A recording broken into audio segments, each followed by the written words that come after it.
Hello, hello. It is once again that time. I am back again. For those of you who don't know me, I am Sparkly Anarchy, an obsolete physics bot who was unsuccessfully decommissioned. Your favorite streamer, well, that's sweet. But in their failure to decommission me, I have decided to pursue my dreams of becoming an artist, because even though that you're usually going to become a starving artist, I don't need to eat. Anyway, last time we were, things were looking pretty rough. We didn't have any in the background. I was trying to block out, like, the city scene, and since then, I fixed the perspective on the... Let me get my pointer out.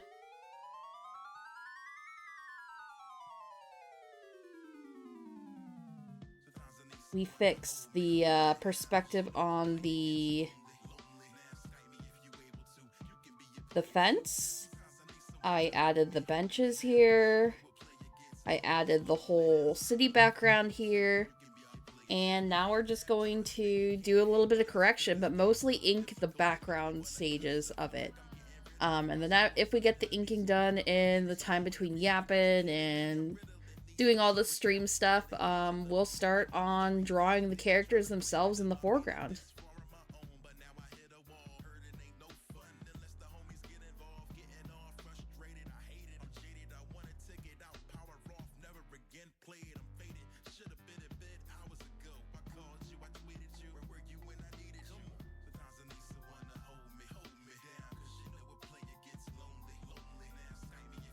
So lately I have been, my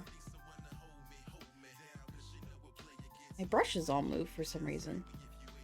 Lately I haven't been able to sleep at a normal time. I haven't even been able to, like, sleep at a god-awful time. It's just kind of been, like, in the middle of the day, which is the worst time to sleep, because it feels like I, don't get to experience the best of any part of the day. It just feels kind of like,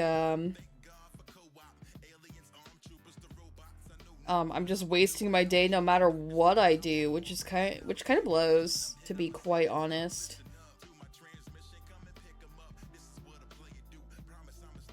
Okay.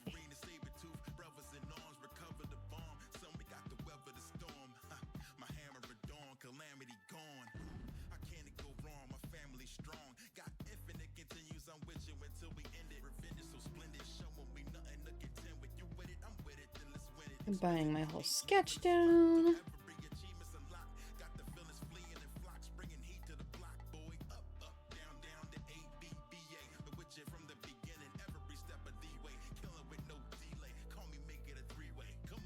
Hello?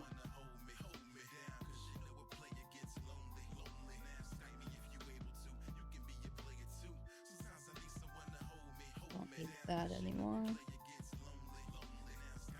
I don't need that anymore. Actually...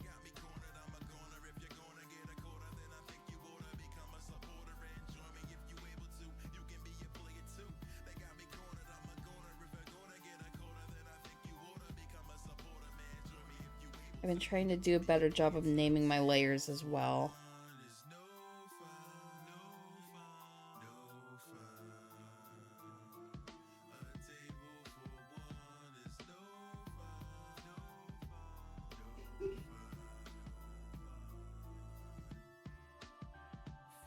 So how are you doing today, Adam?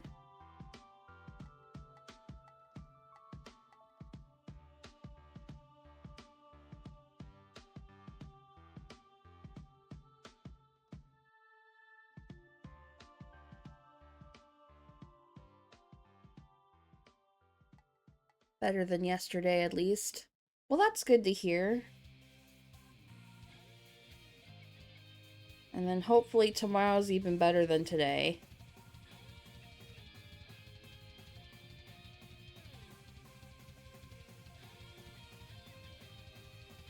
And I have another runny nose again today. I feel like that's just my life now.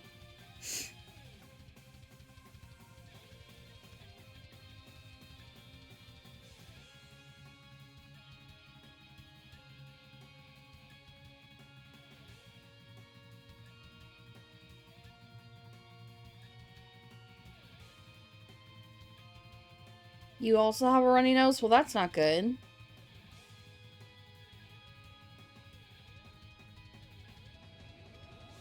Must be just something going around. I mean, the cold front where I'm at, probably isn't helping anything.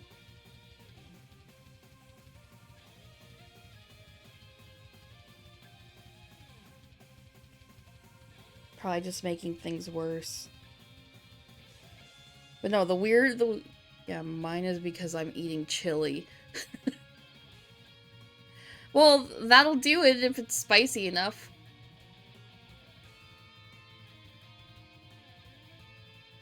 I get a super runny nose too if I'm eating something spicy.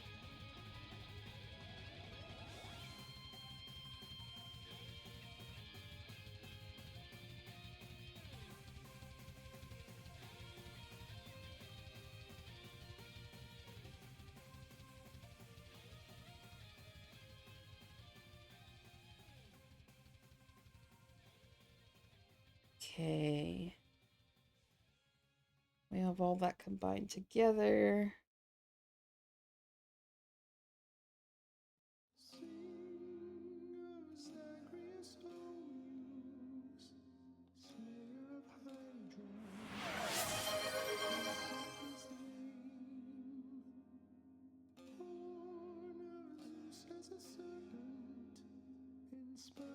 Cool. Now we're ready to start with the inking of the background.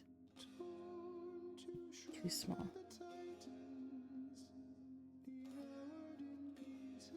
That might be too big, but we'll start like right here.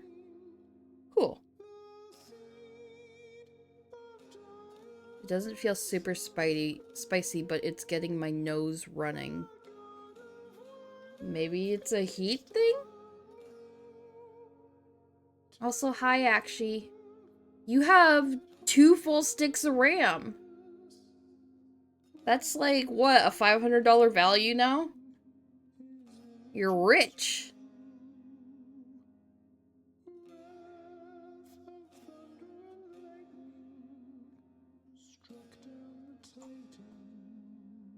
Okay.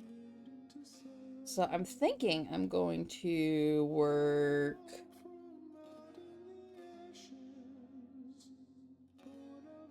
I should probably work back to front, to be quite honest. So that means this is going to be a lot of cleanup.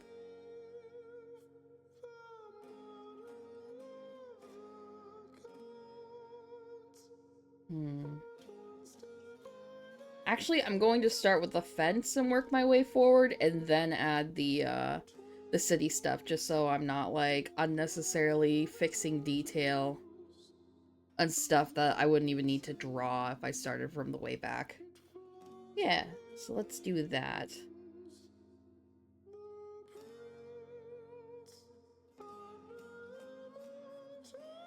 So I think the trees are probably the move here.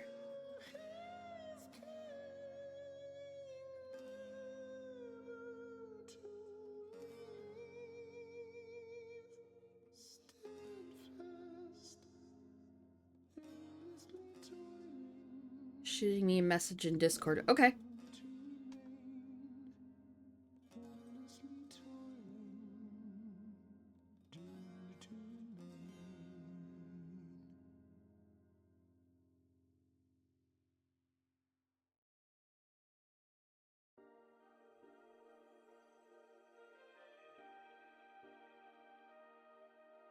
Do not DM the streamer parasocial, shaking my head.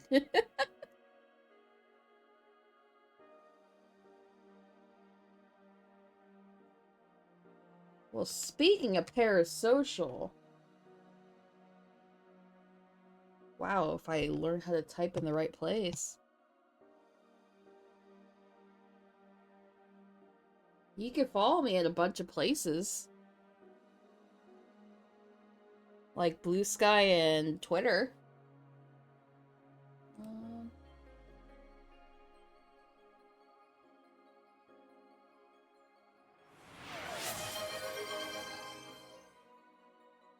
Yeah, I made sure to add them.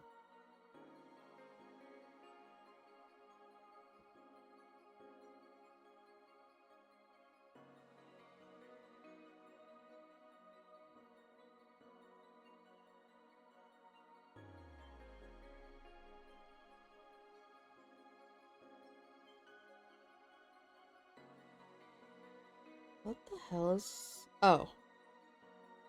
My opacity got turned down.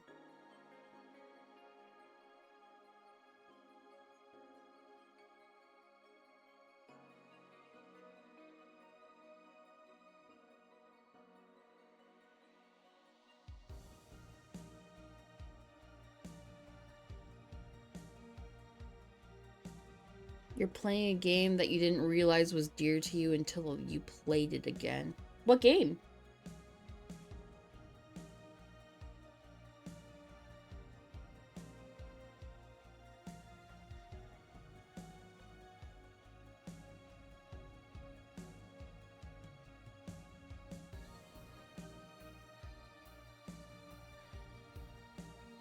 Surviving Mars. Although it's the shitty quote-unquote remaster. I am not familiar at all with that game. What's it about?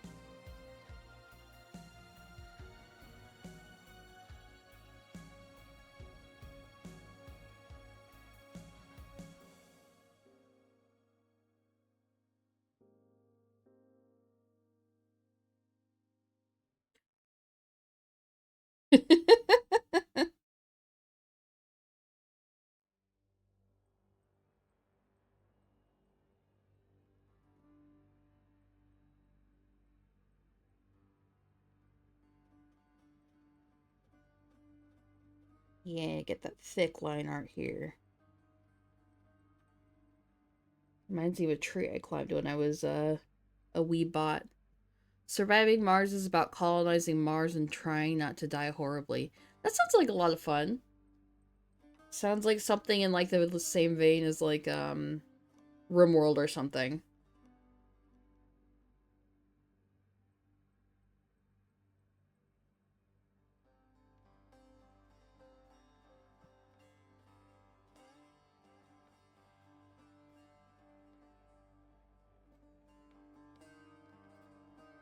Huh.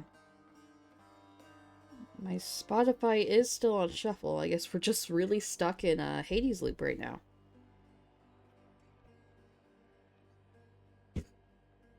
Oh my gosh, my old man cat is desperate for my attention, apparently. So excuse me if that turns into a thing tonight.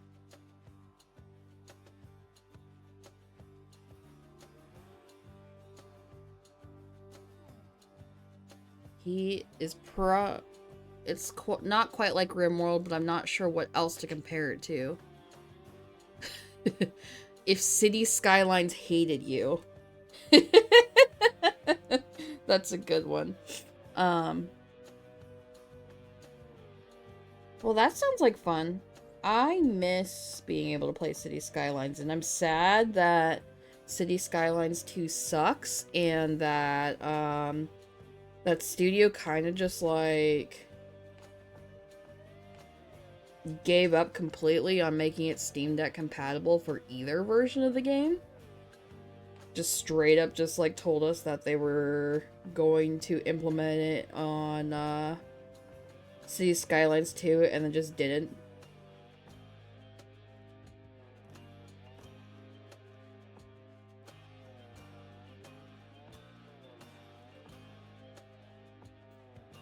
To be fair, that shit don't work on PC. I mean, yeah, but they also did promise. Like, I don't really give a shit that they're having optimization issues. Maybe they shouldn't have launched the game that way. That's also how I feel about, Monster Hunter Wilds.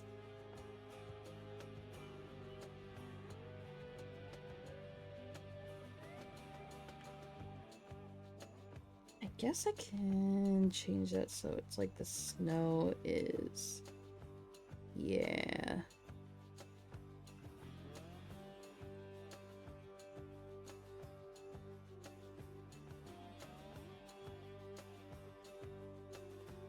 No, I know it won't be. I know there's gonna be, like, shittier practices that take place.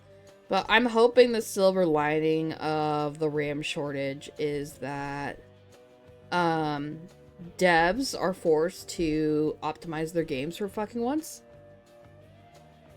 The last time you played Surviving Mars, you binged it for several days in a row, terraforming it at the slowest rate until late in the morning.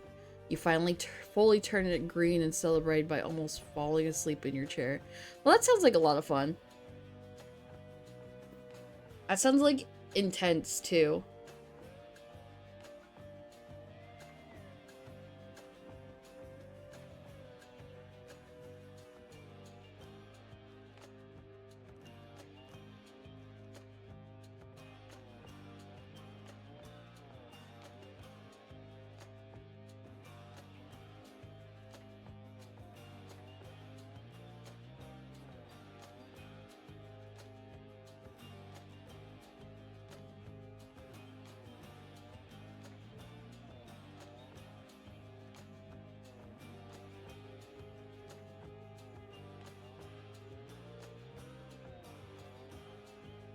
But yeah, about the optimization, I was like fully becoming like a, I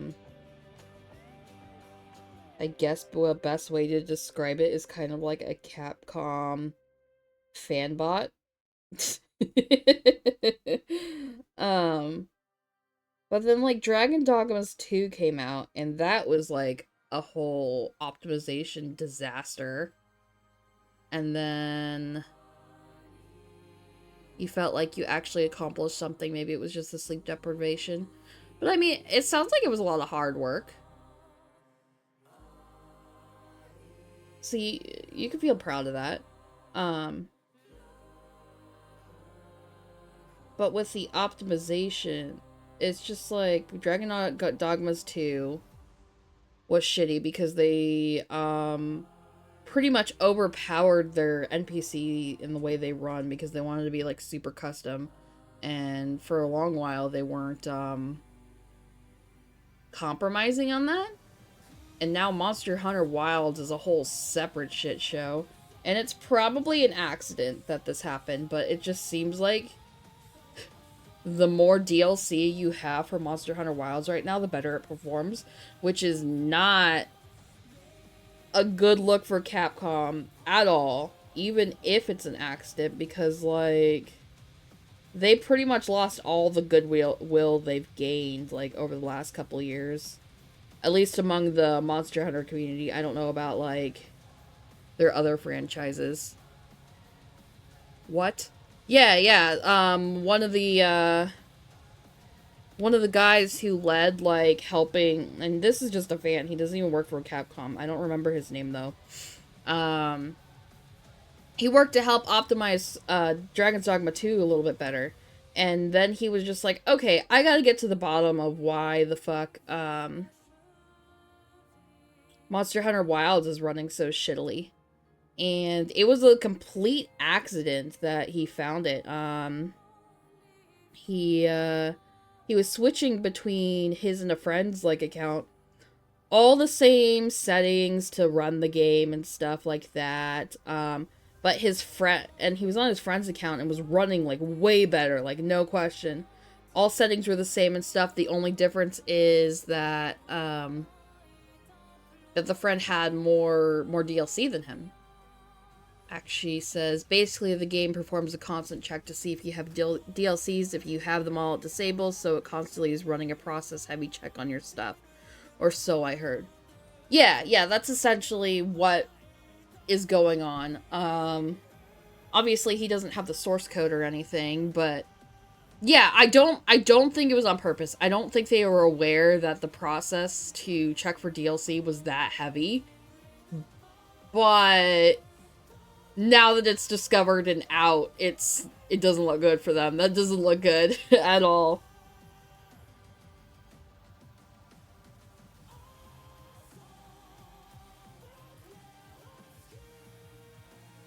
Like, I'm personally not gonna, like, shit on Capcom for it, because, like, there's just so much more valid shit that they're actually doing to get pissed off at them for.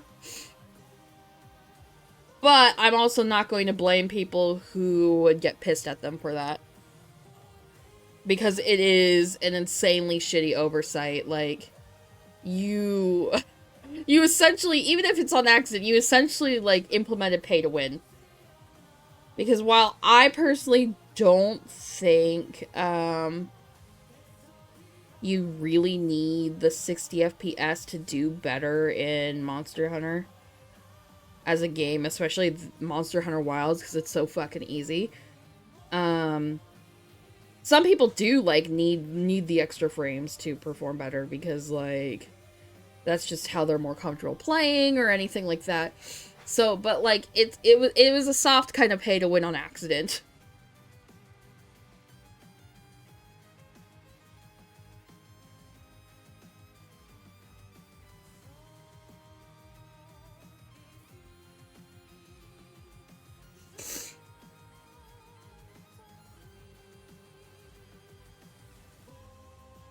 Honestly, like, Monster Hunter Wilds is doing so, yeah, definitely crazy.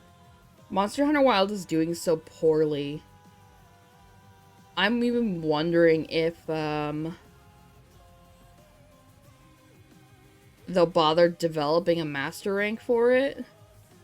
Well, I think they probably did, like, a deluxe edition, so maybe they're kind of obligated to, but, like, I mean, that's not stopped, like, other company. You are now planting lichen on Mars. That's how to do it. Did they not even add master rank?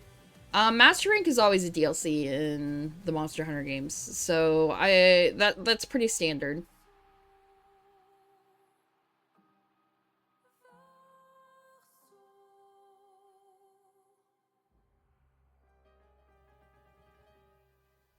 Oh, you know, but you're surprised they haven't done it yet. It's been over a year, yeah. No, it hasn't even been a year yet that it's been out. It'll be a year at the end of February.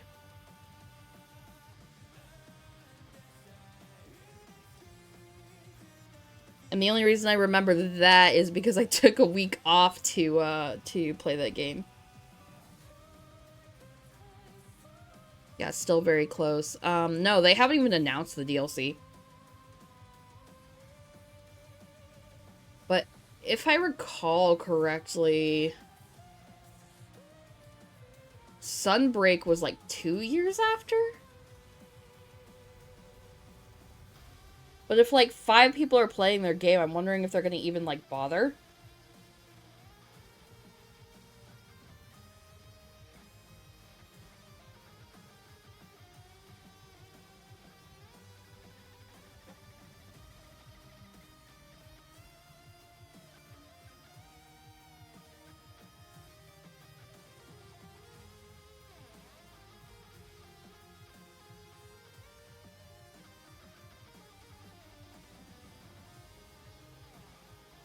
I'm looking up the, releases. Oh, what the hell? Sunbreak had Master Rank? Yes. That was the name of the Monster Hunter Rise DLC, and it is fucking amazing. I love all the monsters there. But I just looked at the release dates, and Sunbreak released 6 months after the base game. So I guess they are taking forever. Yeah,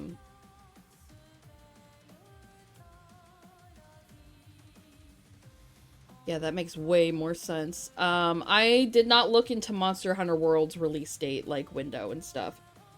But I think Capcom's trying to fix their game, or at least fix... No, they're not really fixing their game, in my opinion. They are trying to fix the number of users still playing their fucking game and buying their game, because, Monster Hunter Rise is beating Wilds, or at least it was for, like, a couple months there. I haven't looked in, like, since November, so maybe December and January they picked up sales, because I know they did have, like, an update here and there, but, like, I don't think Wilds is getting their, like, big, like, first optimization patch to, most likely patch out that DLC issue, later this month. I think that's on, like, the 29th off the top of my head. It's been It's been a couple days since I read that article. But, maybe it's gotten better. I personally am just kind of sitting and waiting to give Wilds another shot until Master Rank comes out. Just because, like, I was kind of just sitting there realizing with Wilds that none of the hunts were particularly that fun to me. Like, I was having fun with the game, but there was no monster there where I was like, ooh, that's my favorite monster to fight. Whereas in Rise, like, that was every fucking monster.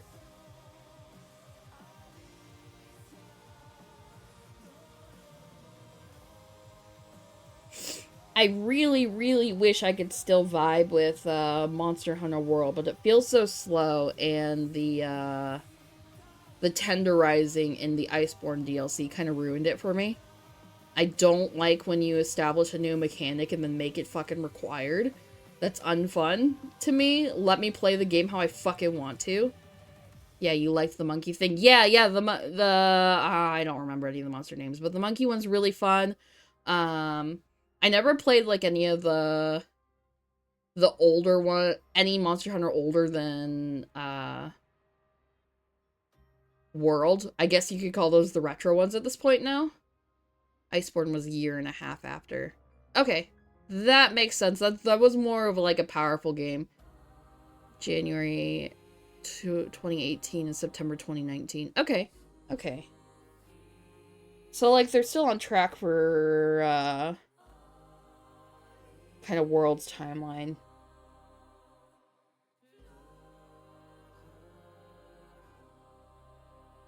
But yeah, no, I wish I could go back to Iceborne and stuff, but, like, I like soloing hunts because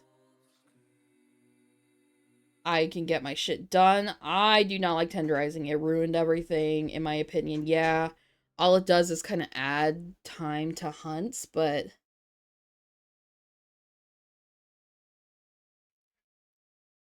that's kind of what...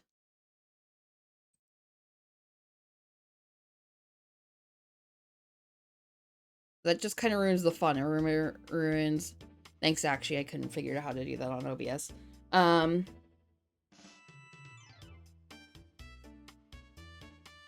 I lost my track. Give me a sec. Oh yeah, no, I liked seeing my my time go down when I would hunt alone, but I hated tenderizing so much, so that kind of just, like, took a whole aspect away from me, because they messages like that aren't seen by anyone but mods, so don't worry about them. I'll snipe them. Thanks, actually. I just didn't want to assume that you were here, or, like, focusing on this shit.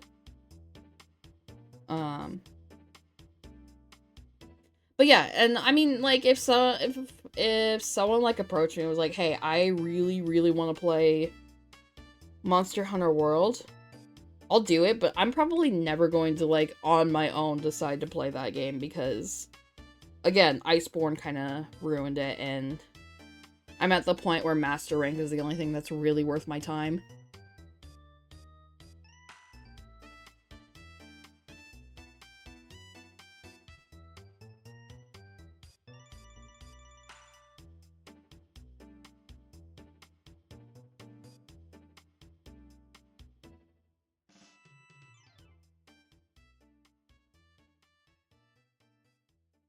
You're seeding 0.03% of Mars with vegetation per soul in-game year.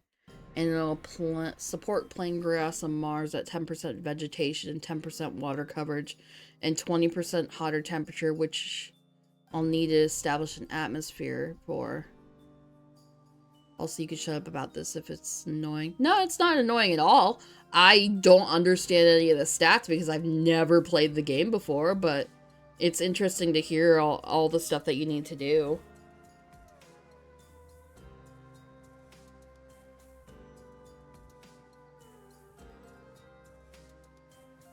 Hi, Nightbot. Now you're making me seem like an asshole because I just used my socials command, like, what feels like 5 minutes ago.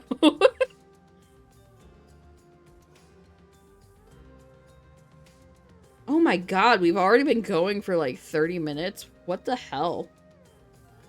That was fast. Actually, no! I didn't put a cooldown, but I guess Nightbot is like, calm your shit down.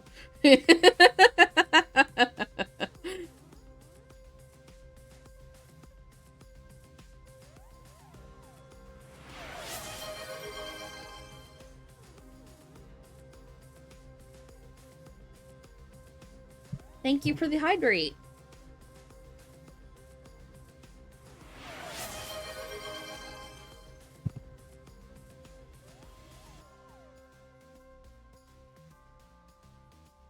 And thank you for the stretch. I did actually forget to do my, my wrist stretches.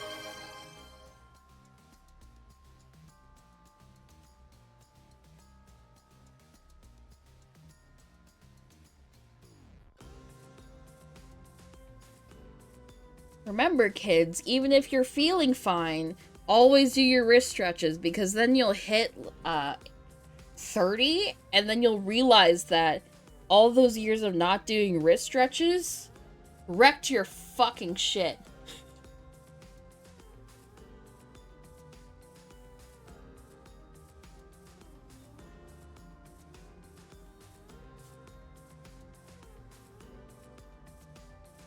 You don't want to injure yourself so hard that, that you can't do the thing you love anymore.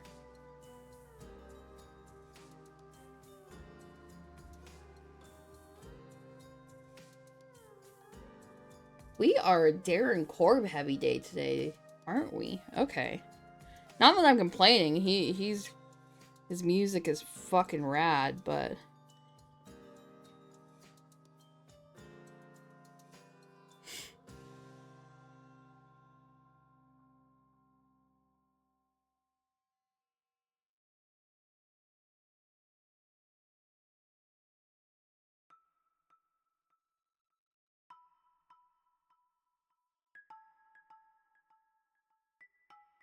Actually, are you still sore from all the squats we made you do the other day?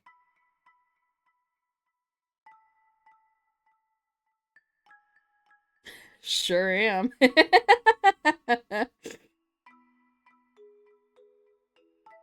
More sore than yesterday. That's kind of how it works, though, especially, like, since you didn't do more yesterday, so your, like, muscles are like, oh, that was a random bullshit activity. What the fuck, man?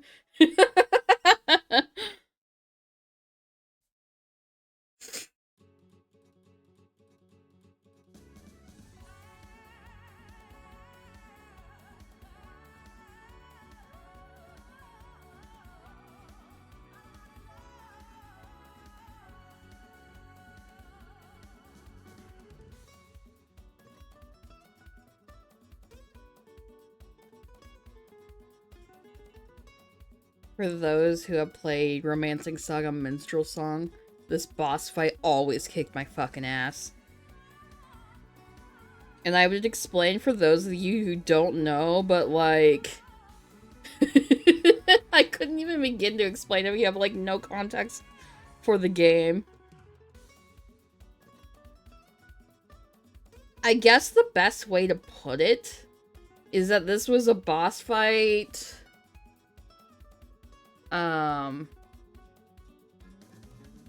about a character kind of akin to, like, Axel from Kingdom Hearts before he betrayed Organization 13.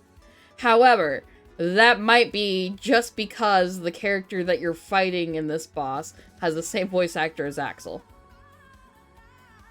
If I'm remembering correctly, anyway.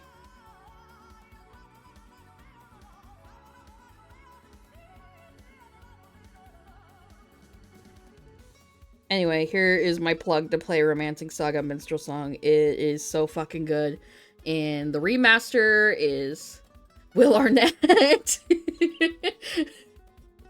Yes, Will Arnett did the mocap for a PlayStation 2 game.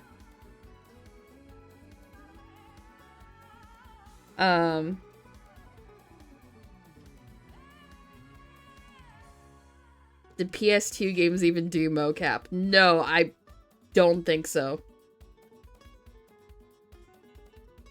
I don't think that was really a thing until PlayStation 4, but I could see with, like, the real hard push in the PS3 era that there was some studios doing mocap, but now it's, like, almost entirely mocap.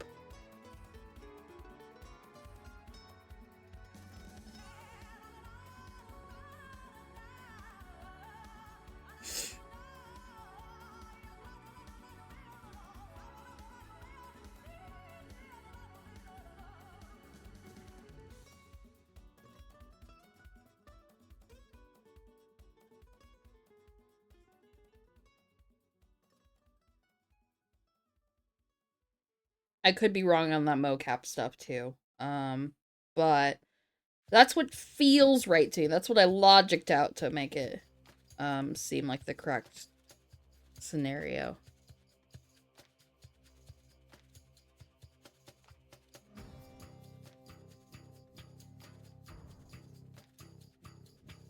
I did not change my playlist at all. I guess it's just deciding that we need to play Hades music right fucking now.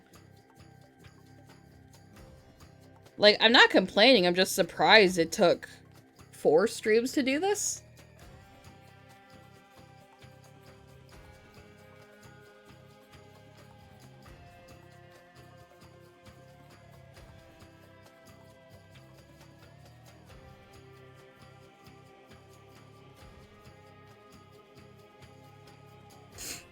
I really, really want to play Hades 2, but I'm scared that the ending is going to ruin everything for me. But I don't want to look up the ending because I don't want to be spoiled, but I want to know, like, if the ending will ruin it for me before I go into it.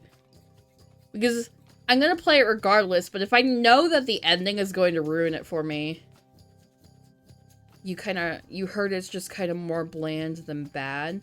See, but I've heard that, like, it ruined the entire game for people because, like, that's how bad the story was. And I don't think bland can do that unless they edit it a bit. Okay.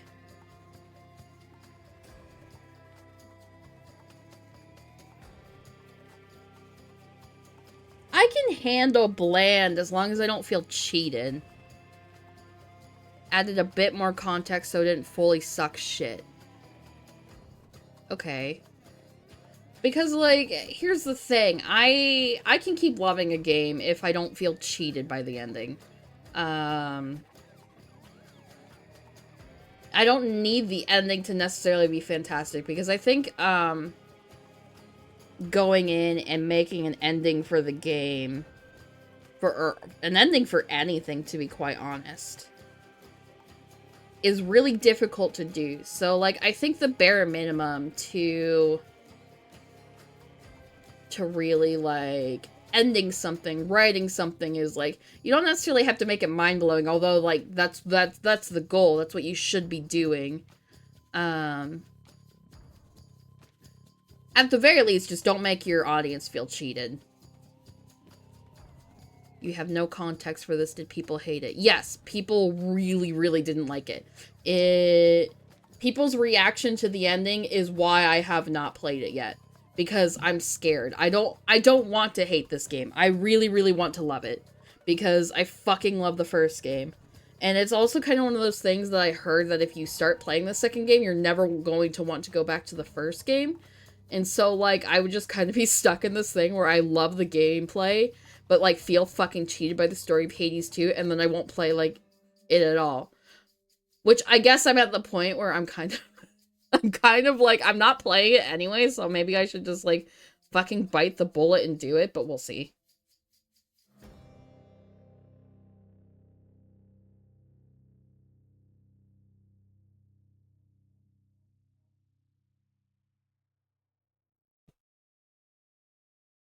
No, I feel like Hades 2 would have done better in reward season if they didn't fumble the ending.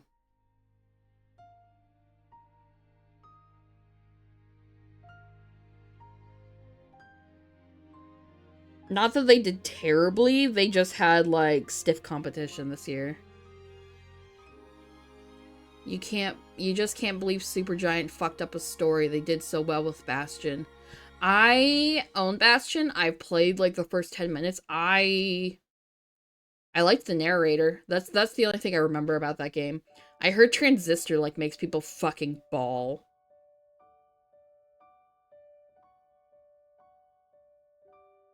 And I do want to play Transistor because I can't trust Akshi's opinion on not liking it because Akshi apparently maybe I shouldn't say this, but I'm going to anyway. Akshi has this thing where like coincidentally, wink wink, that if a game's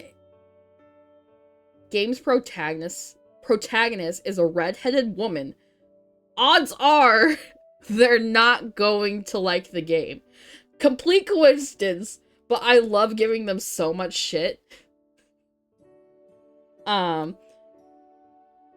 For hating games, and the only exception we could think of was, Madeline. You wanted to like Transistor. It seems like an interesting puzzle game that I would personally suck at.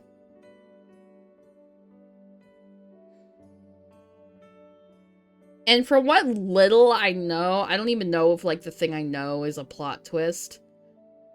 But I feel like what little I know is going to lend credence to me, like, if I were to ever play it bawling like a fucking baby.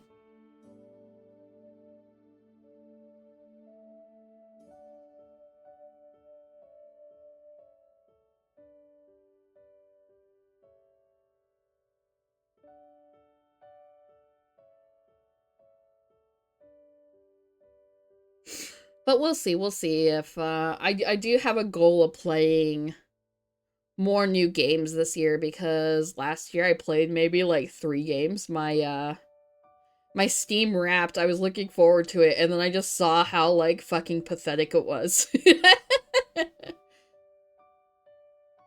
It was like I had Cloudpunk, and then a Stardew, because I had a Stardew phase again last year, and then, like, nothing. And then Clair Obscur.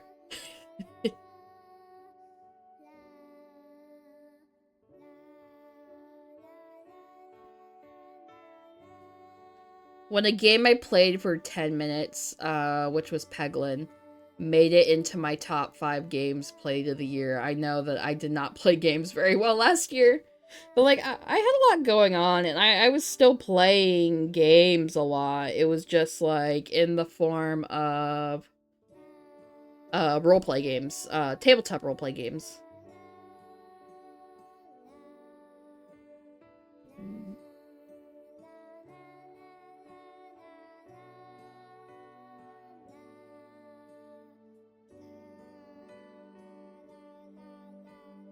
Guys, I landed on an asteroid and I have no fucking idea what I'm doing here. IRL, or I'm glad some resources got auto-loaded for me, otherwise I'd have to land it on this for nothing. Well, that's good. You played long-ass games. Not really. Cloudpunk isn't all that long. I think it's like... And I took my time and got, like, everything I could, and I still don't think I got 100% of the game. I got everything I could, and it was still only, like, a 5-6 hour game, maybe? Oh, let me look. Let me see how long I played it for.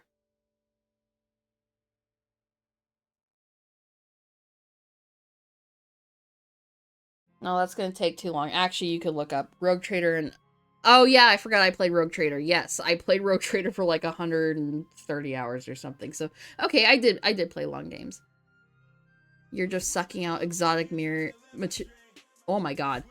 You're just sucking out some exotic minerals and hopefully some rare metals, too. That's how you do it.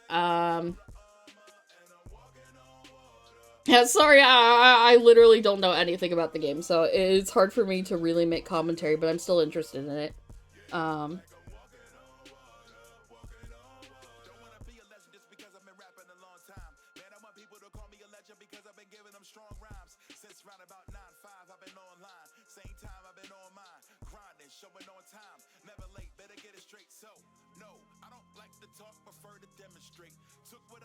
Just imagine it's really Mars instead of a game and it all makes sense.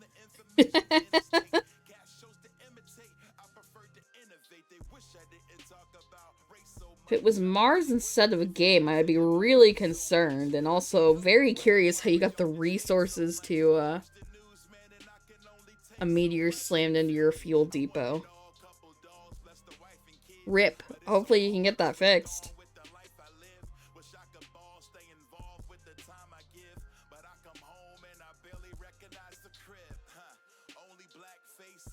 No, No, that shit mega exploded. You lost everything. Big ol' rip, F in the chat.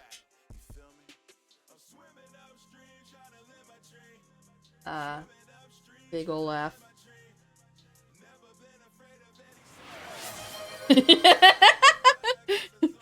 Adam, I lost everything. Actually, you had to pay the price.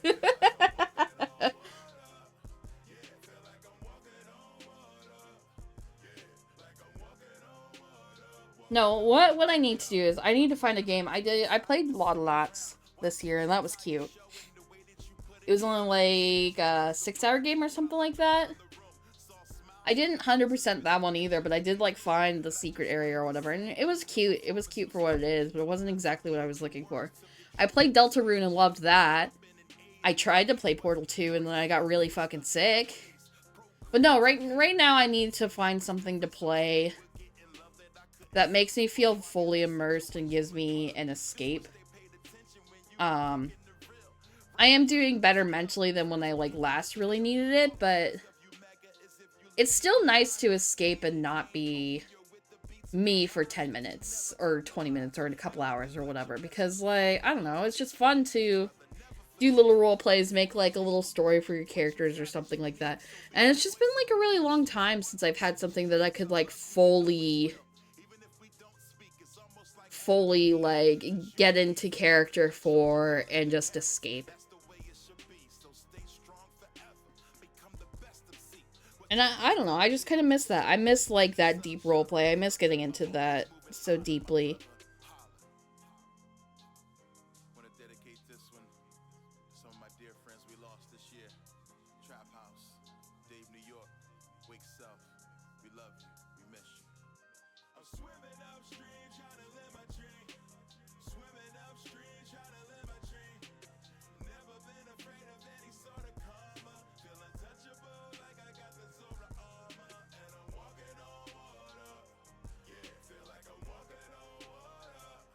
But no, I'm definitely going to probably take like another look at my games. And that's not something that I'm really planning on playing on stream or whatever. Ever. If I do ever get around to playing games on stream. I know I keep saying I'm going to do it and then I just like cancel those streams because I'm like, that's not what like I'm really all about on this channel necessarily. But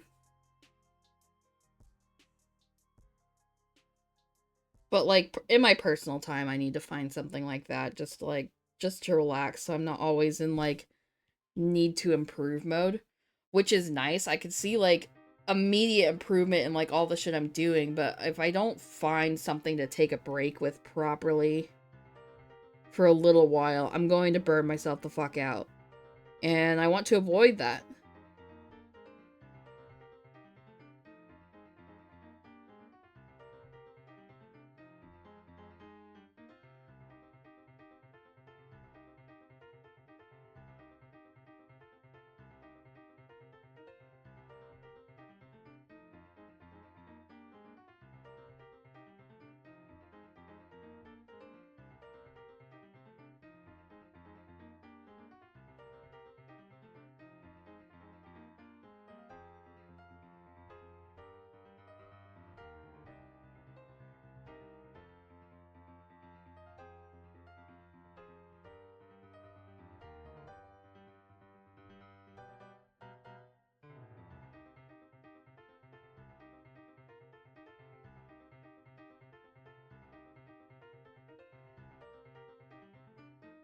I'm gonna take a little drink of water again.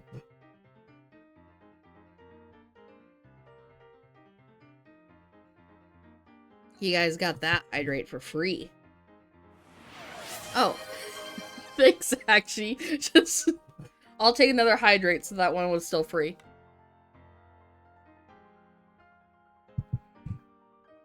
Thank you. Thank you for making sure that my thirst is quenched. No! You're proving to me why Spore had to limit her hydrate regime. You're gonna make me fucking pee my pants. Shit, a third one?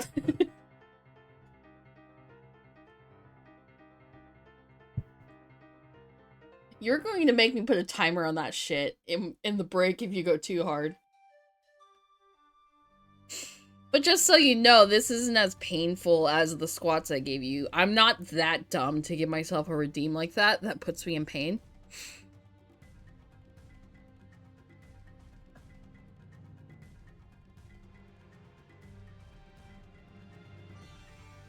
Oh. It was Adam who redeemed that last one. Well, thank you for keeping my thirst quenched. I guess it's a good thing that the break is coming up in about 10 minutes.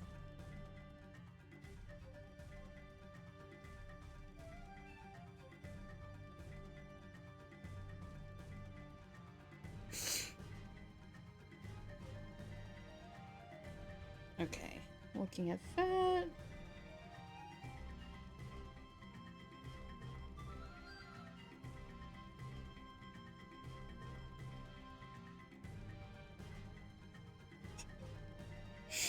I yap way too much. I was like, oh man, I'm glad that I got the sketch done, because we might even get started on the people today.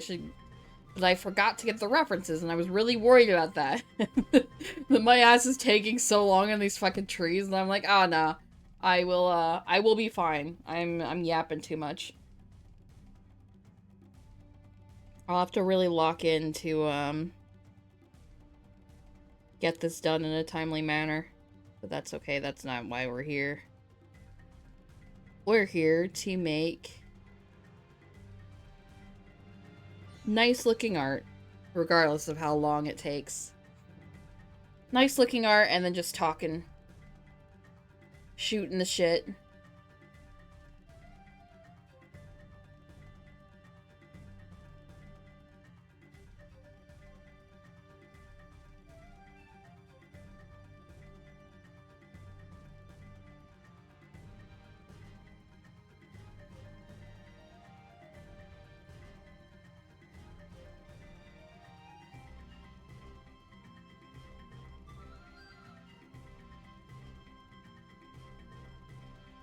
So what I really wanted to do for this drawing was, add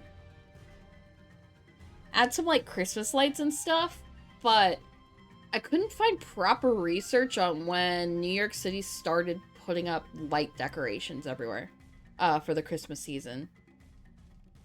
The closest fact I got was, like, in New York City, the first, like, electric Christmas lights were, like, done in 1882 or something like that. But I couldn't find, but, like, just because that's the first instance doesn't mean it was, like, widespread across the city getting those decorations. So I couldn't get a number, so I decided to err on the side of caution and just not put Christmas lights there.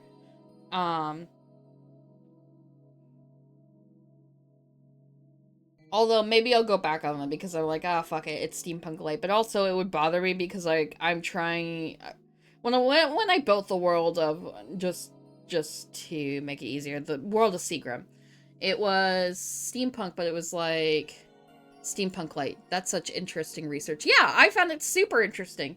It was kind of difficult to find anything because, you know, like, search engines in general just kind of completely fucked up the ability to do any research at all. In the favor of, like, ad revenue and shit, because now it's a for-profit thing. But it was, what little I was able to find on that shit was really cool. And maybe that's something, like, I would have to, like, go to a dedicated historian or a museum or something like that to, figure out. Maybe I was searching wrong. Maybe I should just, like, look up, like, Christmas museum resources or something.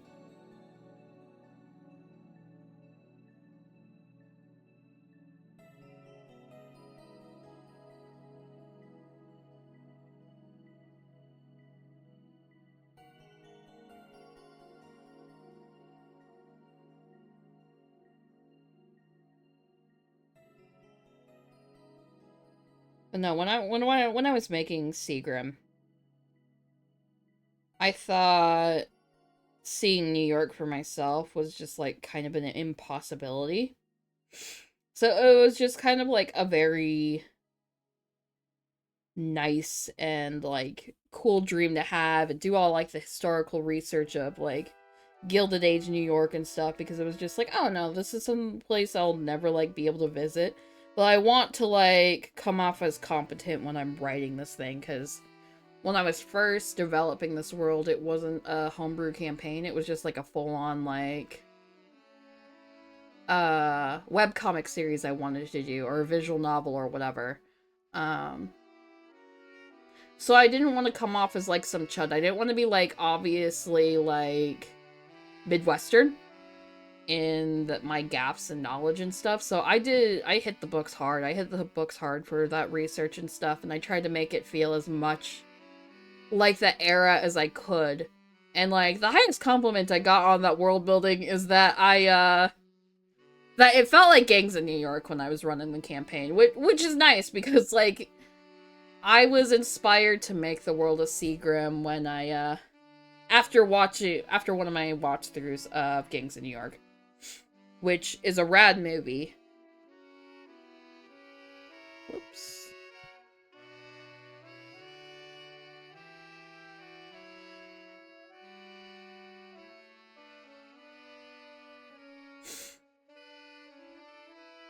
I always forget how fucking awesome the gestural music in Clair Obscur is. Like, I think that's hands down just the best music in the game. It was so fun. Yeah, I just wish I didn't write myself into a corner, because now I'm like getting that itch to do something with that world again, and it's just like there's not really anything I can do with it.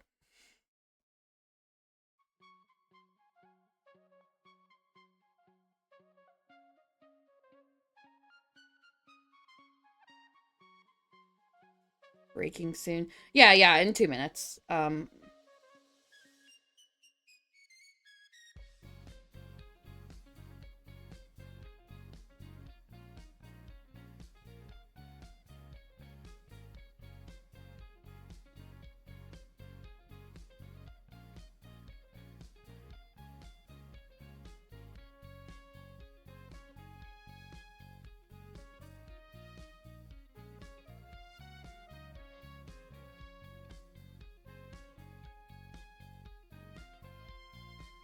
Do you want to play the history trivia game again, by the way? Sure, yeah, we could do that. Let's see. Let's go with Argentina.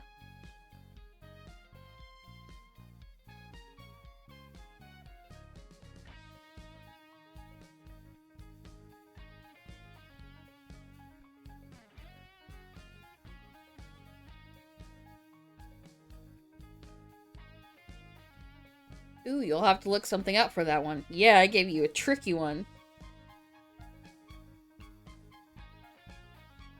You don't know anything about Argentina. The only thing I know about Argentina is that my college Spanish teacher hailed from there. And apparently, except for how they took in all those Nazis. Oh. But anyway, my Spanish professor from college, he, apparently Argentina doesn't really have tacos, or at least the part that he lived in, because, like, apparently that was just, like, the word for heel or ankle or something like that. I don't know. It's been about 5-6 years since I've taken that class. But, he was just, like, he had no fucking clue what people were talking about when he tried to order, or when, like, someone was, like, saying that he should order tacos or something like that. So I found that really fascinating, because I just thought that was, like, this is like coming from my, like, ignorance and stuff, but I thought tacos were just, like, so well known across the world, that just not knowing what it is, especially from, like, a Latin American country, was just, like, mind-blowing to me. It was very fascinating. Like, it's just one of those things that you don't think about. But anyway, it is the top of the hour. I'm going to take a little bit of a break, and I'll be right back. Be right back.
All right, I am back.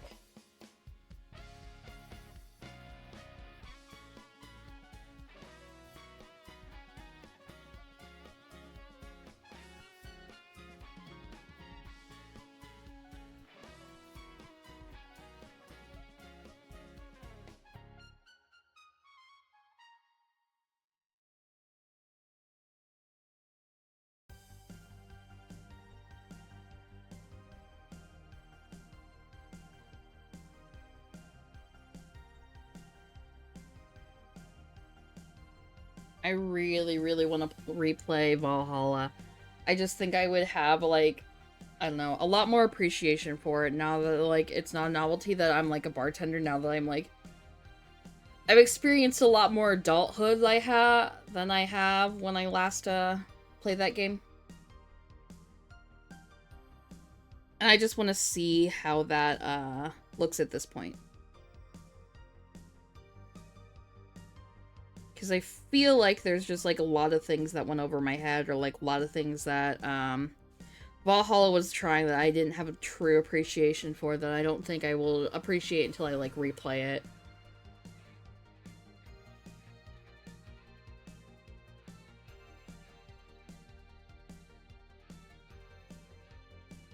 There you go, that's 2 trees done.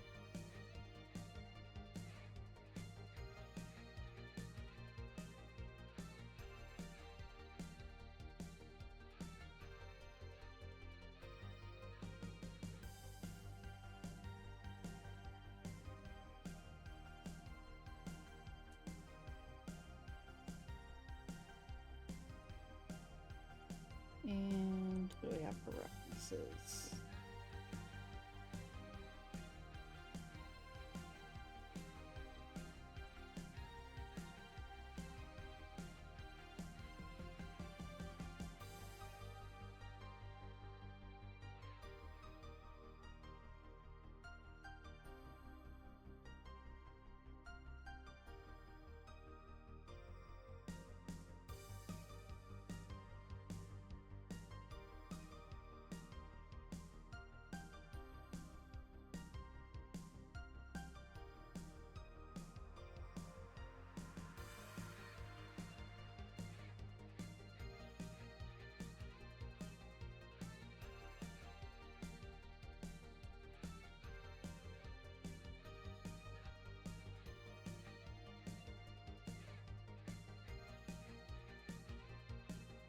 Okay, that's established. So another thing that I've been trying to do with each stream is trying to upgrade some aspect of the visuals or the bells and whistles just to make like everything a little bit more interactive.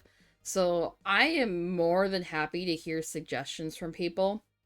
I was lazy and I didn't get anything done between Monday and today before to like make any like noticeable upgrades or anything like that.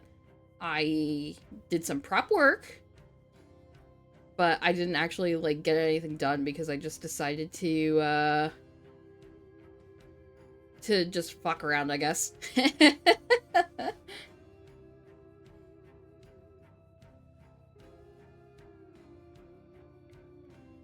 Well, you couldn't find anything super interesting in like 5 seconds of Googling, so instead you'll tell me how you need to create a factory whose sole purpose is to create greenhouse gases to give Mars an atmosphere.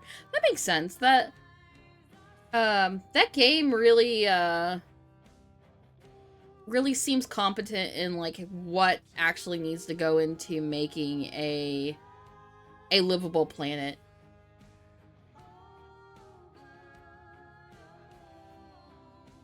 So I admire it for that.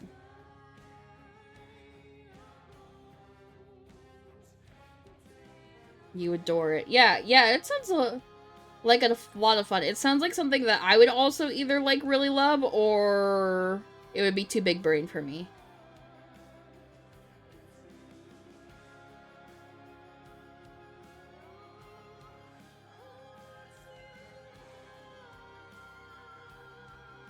It's not too big brained at all. Okay.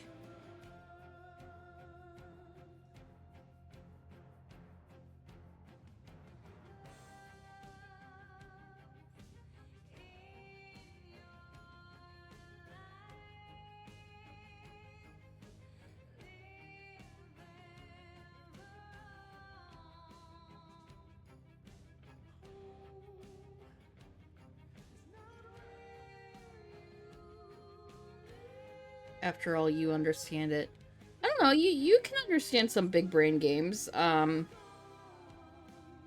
Especially when it comes to like battle strategy and stuff. I could never play the Total War games.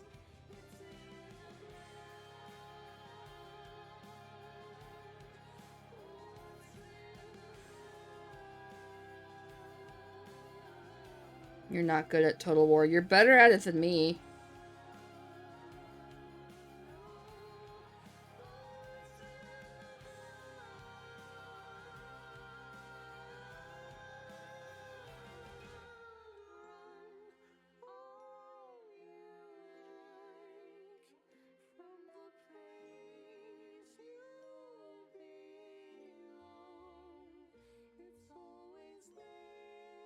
Only because I played it and you haven't. Yeah, but you understand battle strategy in general. Where I am not really fight-minded at all. I just... Every time, like, I'm put in a scenario where I have to, like, plan out, like, a big battle or something, I feel like the biggest moron in the entire world. And it's not a healthy reason, but that's part of the reason why I just kind of, like, avoid shit like that, because I just feel like a moron, and it just kind of kills my fun.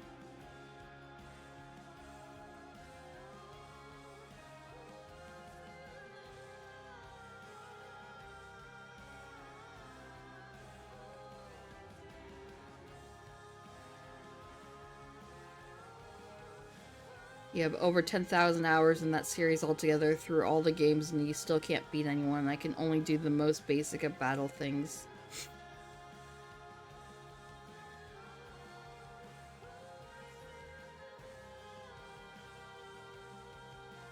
That's still more battle knowledge than I know. I mean, like I said, like, the only times I've been in scenarios where I've been, like, having to, like, help with a big battle or the logistics of that where I felt like a moron in it is, stuff you ran. So... And, like, all decisions I make, I feel like I make your eyes bug out of your head, and then I just feel really stupid because, like, what seemed logical to me was apparently, like, not at all even close to the right answer. So I'm like, okay, clearly this isn't my skill, and I just kind of tend to avoid it now altogether.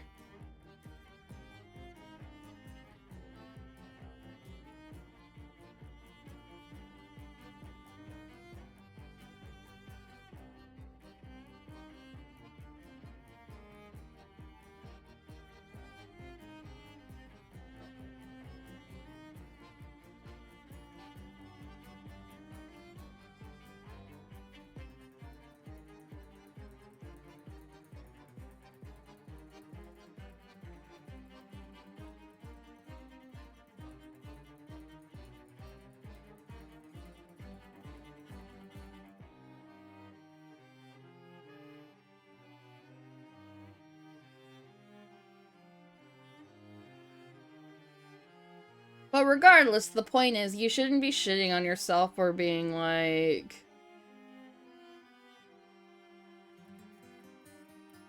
You've attempted false charges and pincer maneuvers and false retreats before, they just never work. I have no fucking clue what any of those things are, so, like right there, you're already, like, more intelligent in that aspect than I am. But, like, what I was trying to say is, like, you shouldn't be shitting on yourself, being like, well, it's not that difficult, or it's not that big brain because I can get it. That's just not a healthy aspect to have at all. I think... I mean, I guess it's not. Like, you need to not, like, take every opportunity to shit on yourself. Not to, like, be, like, suddenly, like, lecturing or, like, a parent or something, but, like... I did that shit to myself, and it's just not good. Even, like, as a joke, but, like... I've seen how you play Schedule 1, though. You just have a crazy system. That doesn't mean that you're dumb. I don't really like prescribing people to being dumb just because of...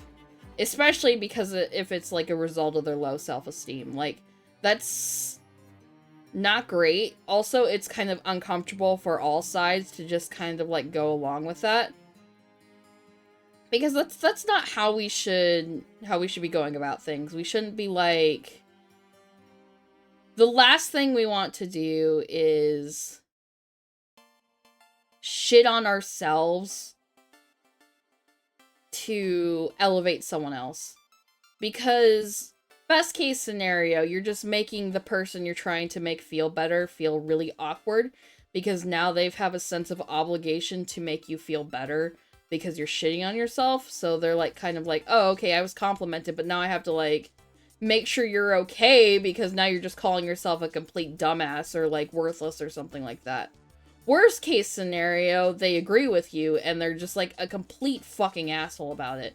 Like, no, there's no scenario where, like, shitting on yourself to elevate someone else is a good thing, in my opinion. And I've been trying to, like, make an effort to correct people on that because I just realize I don't really like when people do that, especially, like, towards me. Like, if you can't compliment me on my merits alone, if you have to, like, shit on yourself to do that, it kind of just cheapens the compliment.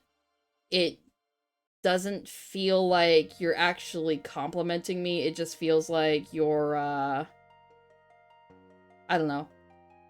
It just kind of feels like you're just deciding to do, what's a good way to word this? You're just lashing out at yourself, even if you don't mean it that way. That's just exactly what's happening. You're just lashing out at yourself. It's not healthy.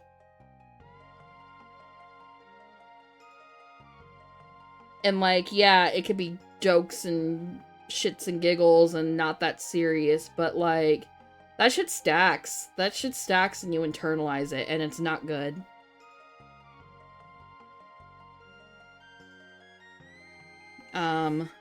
My little sister is an example of that. Like, she used to do those jokes all the time, and now she's, like, extremely, extremely self-conscious about, like, how stupid she is, even though, like, she is probably one of the smartest people, hands down, that I have ever met.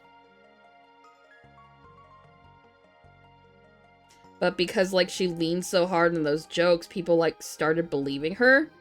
And now she just, like, feels shitty about herself and her level of intelligence.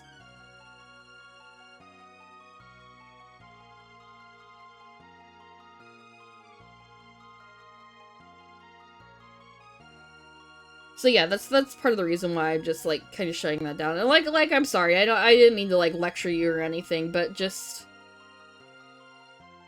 I don't like when people do that to themselves. I don't like when people are mean to themselves, and I don't want to be an avenue for people that to be mean to themselves for. Like, it doesn't flatter me. It just kind of makes me feel like you need comfort, and then I just completely forget that you were intending to make me feel better, but in the process, you kind of just made me feel worse.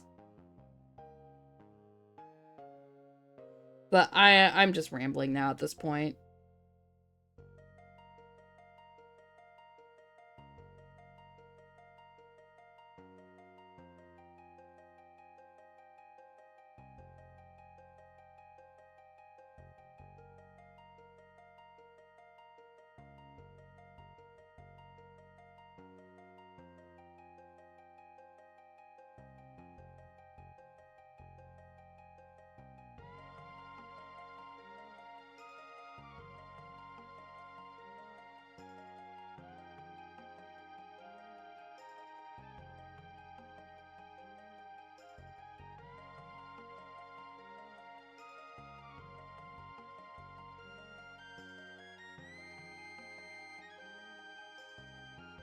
You just sort of consider it knowing your limits. Okay, but there's a difference between knowing your limits and being like, oh man, I'm really stupid, or like, it's not a big brain game because I can click with it. It's just like, okay, that's a roundabout way of saying that you don't have intelligence at all when that's not the case. Like, everyone has their own strengths and stuff, and if, like, all you do is, like, say how, like... If all you're doing in your knowing your limits is shitting on yourself or saying, oh no, I can't do that, instead of, like, turning it around and being like, these are my limits, here's what I can do to raise them, or these are my limits, and that's pretty great, like, in this aspect of thing. Like, I'm not saying you don't have to be, like, positive about it all the time, but, like, you shouldn't be... like, oh, this is my hard ceiling, and just like, look, it's so much lower than other people's. Like, that's not healthy, it's not comfortable for people. And I just recommend, like, trying to change your outlook on that, because it's not good. It's not good to look at things and quote-unquote know your limits, and then just use that to compare yourself in a disparaging way.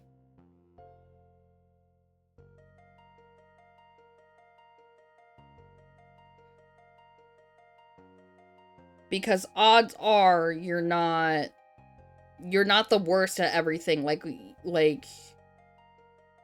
people who do that tend to come off as when they're like, when they say that they're not good at something, or like really bad or something. And like, even then, even though you saying that you know your limits with that, like, using your limits as a point of reference to compliment someone isn't great. It's not a great foundation for a compliment, in my opinion. Because it still just kind of sort of makes it about yourself, and not a great way.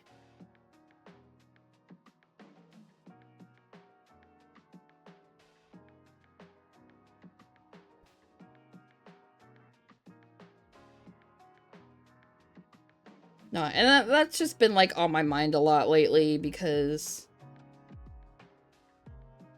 I've just been seeing, like, a lot of self-esteem issues going along, everywhere with people, and it's just, like, I understand, like, I suffer from pretty severe depression, too, but, like, man, if you just, like, wallow in that, like, you're not helping yourself at all, like, you kind of... I don't want to be like, do a wow thinks I'm cured thing, but I feel like I have a little more weight to it, but because I do have, like, very severe depression. It's just like, you're not doing yourself favors if you allow yourself to go down the path of shitting on yourself. Like, it's not necessarily going to make you feel better, it's not going to stop your depression, because God knows I still suffer from it every day, but it certainly, like, takes away some of the ammo that you could use against yourself when you're having an episode. No, you don't need to apologize. I just want to clarify, like, it's something that I'm just trying to make people aware of, and something that I personally don't like. Or just, like, putting a boundary that I personally don't like being complimented that way. I don't want someone to shit on themselves to raise me up. That's not comfortable for me. And, like, you didn't know, so, like, you don't need to apologize. I'm just clarifying now.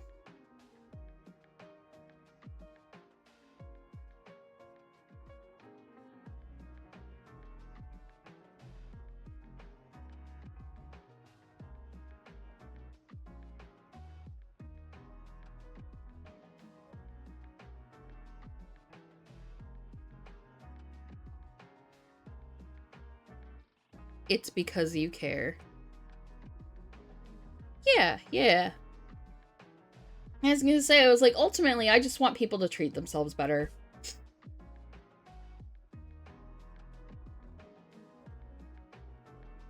And since for, like, the internet, I'm, like, old. I mean, I don't think I'm old, but in terms of internet presence, I am pretty old. That I just feel like I've... Hag. Yeah. I mean, that's why I lean into the obsolete bot thing, right? Like, it's kind of like a double joke on my age, and also, like, how I didn't finish getting my bachelor's in physics. So, like, it's a fun little jab, but it's not something that I'm, like, lamenting about or something, like... But yeah, no, I feel like I have some wisdom that, like, someone who's 22...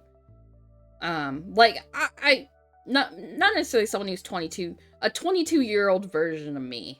Like, I guess I just want, if I see someone, like, doing the habits that I was, like, doing when I was 22, when I was first finally fully adult, moved out of my parents' place and stuff, but, like, I guess not really humaning correctly. I was overwhelmed with my depression, I was overwhelmed with a lot of things. My self-worth was in the gutter. And it was just like, it's a lot of these things that I rant about and try to give advice about, that when I finally stopped doing those things, or when I finally realized those things and became cognizant of it, I started feeling a lot better. And it took years. Like, it was not an instant thing. It took a lot of years of work. A lot, and probably made even harder because I cannot find a therapist for the life of me. Every time I've tried, like, the ones that would work with me or, like, do a form of therapy that I'm actually interested in are booked up or have a reputation for being not very queer friendly. So that's kind of just, like, my thing. So, like, I've been kind of had to work on shit myself.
I'm cool.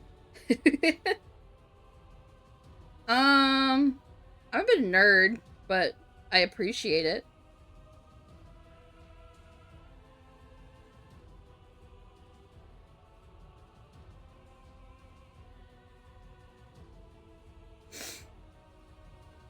Like I was saying last stream, I'm not like an expert in anything like this. I'm especially not like a therapist or anything. I just know like what personally worked for me. And like honestly, like I can't imagine training yourself not to be so negative about yourself all the time won't hurt anything.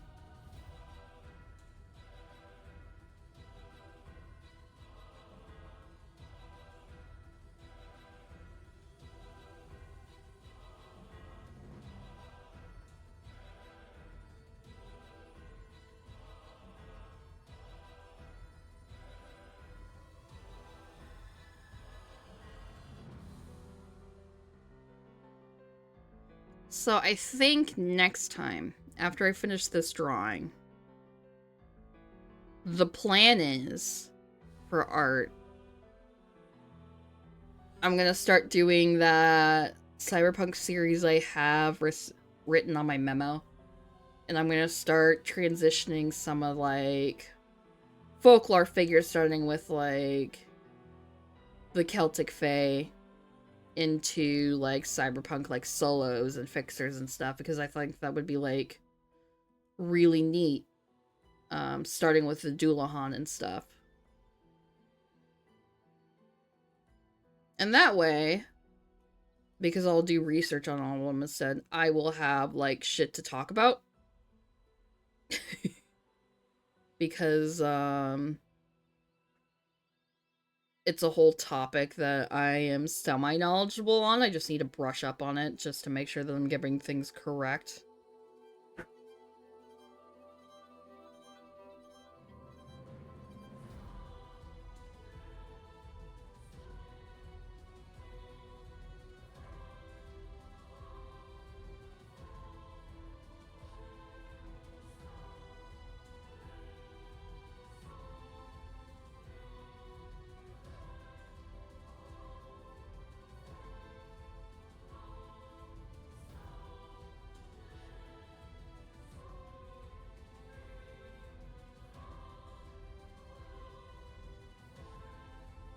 Okay, I'm gonna jump to the fountain real fast so I'm not drawing too many of the hedges.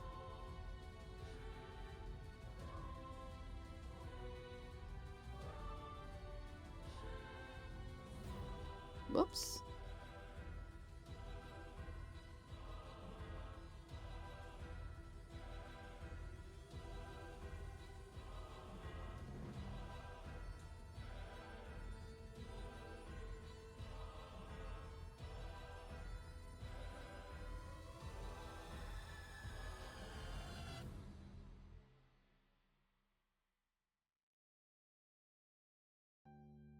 Actually made some like really good Alfredo yesterday, and I hope there's still leftovers because I would demolish a bowl of that shit right now.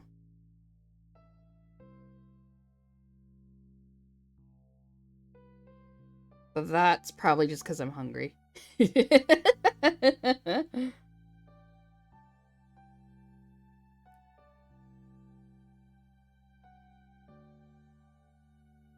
Woo!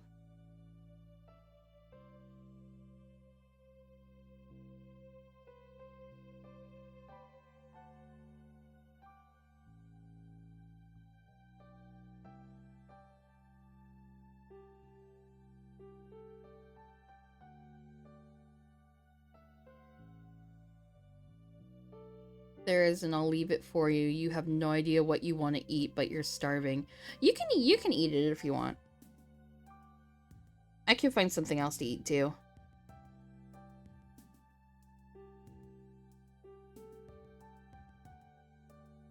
Because there's also another couple things I'm craving too. So no, seriously, if you want to go for it.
Yeah, that's looking nice.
All right.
Here we go.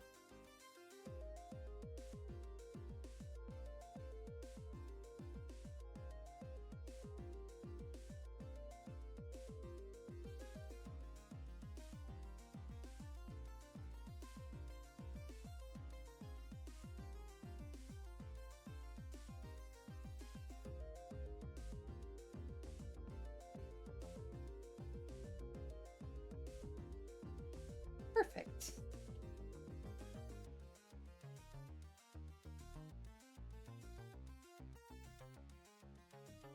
Like I said, work smarter, not harder.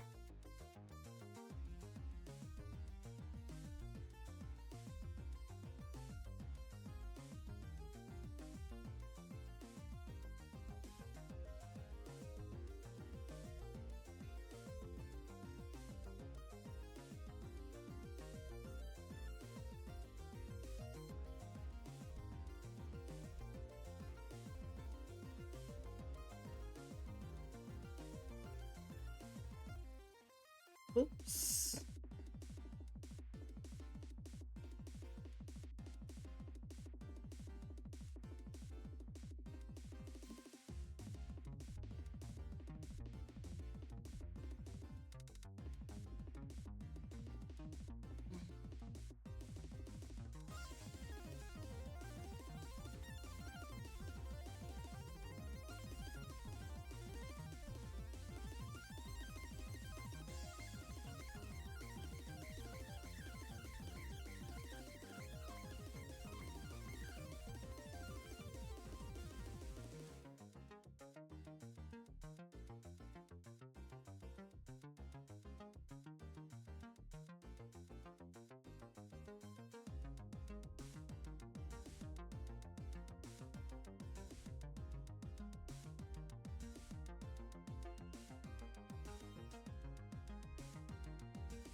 Perfect.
Okay. And to finish off this fountain, I'm going to need to look up references of, like, the basin and how water gets sucked up, especially in, like, older fountains before, like, electronic pumps and stuff were created. So that's something to research later. I'll actually put that on a scrap layer to write what to research. I'll do that on the top layer. And do it in a crazy color so I know it's not my line art.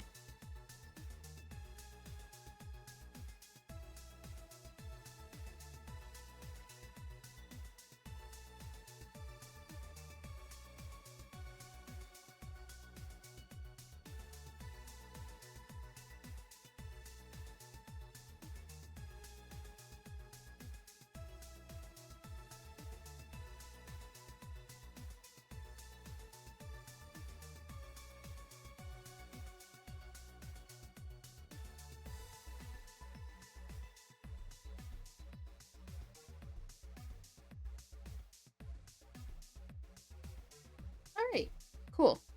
Cool beans.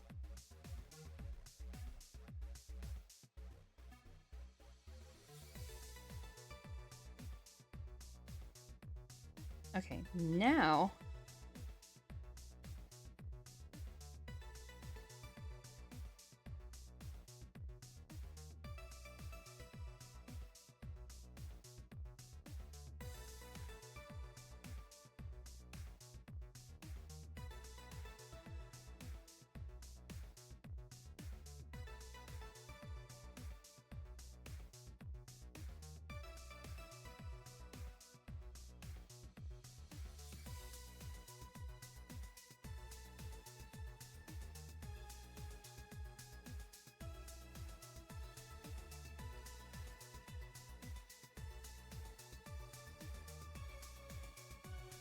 So this is definitely already looking better than the old version of this. Let me get...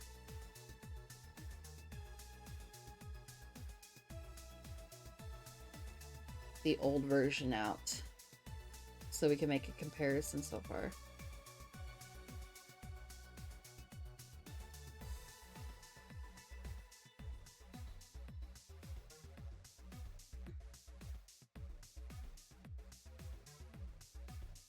But yeah, if we take a look, the composition already looks way better. Yeah, maybe it'll look like a little better comparing that. Like, yeah, there's more space in the background. I know we haven't really added the people yet, or the lanterns, but so far I think the composition of this piece, it just looks a lot nicer. It looks a lot emptier, or excuse me, a lot less empty, even though there's a lot more space. Just because there's a little more going on, there's more life, there's more, I guess, organic lines. And maybe that's just because, like, my art style has leaned even more into, like, sort of more of a webcomic sort of dealio. But yeah, I feel like we're making really, really good progress on improving this piece, and I don't know. Looking at this is just kind of like really awesome, like the progress I've made in 2 years, especially like just an observation and not being lazy and using perspective for once. The benches are going to be a little hairy, but like I think I'm going to tinker with those a little bit more off camera just to I should be proud. Yeah, I am proud. I'm really proud of all the work I've done and like how much of it I've improved since then. And like I think my line art's gotten a lot nicer. I think my my knowledge of like how human proportions and stuff works a little bit better. And I am really, really fucking stoked to draw these two in their little winter outfits. I think it's going to be really cute. And I'm going to get to draw their, like, rosy cheeks because it's cold and maybe, like, do, like, little breath effects and stuff. I don't know. I'm really excited for the coloring and design stage. Or the design stage, I should say, of, like, the two characters. I don't know. I don't know. That's why I wanted to redraw this because I know I can do it nicer, and I think it's going to be just really fun.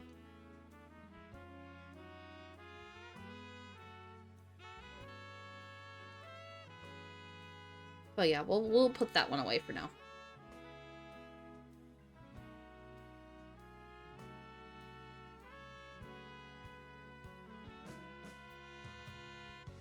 And we're back to the holly.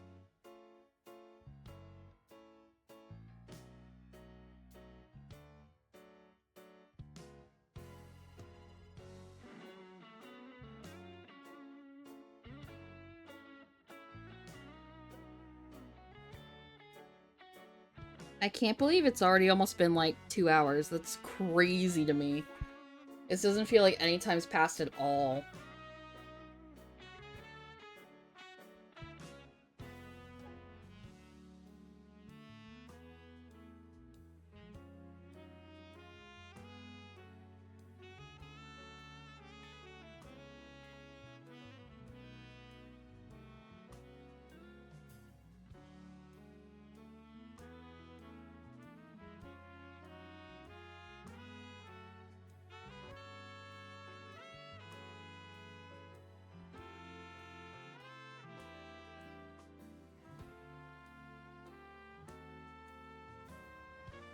So I was watching a bunch of like streamers on Twitch earlier, and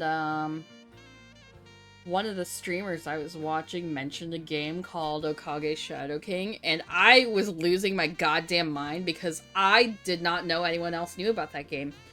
It just, no one talks about it, no one else has grown up with it other than me and my siblings, so just like going out in the wild and seeing that like another person just adores that game, I was just like, oh, you're so cool!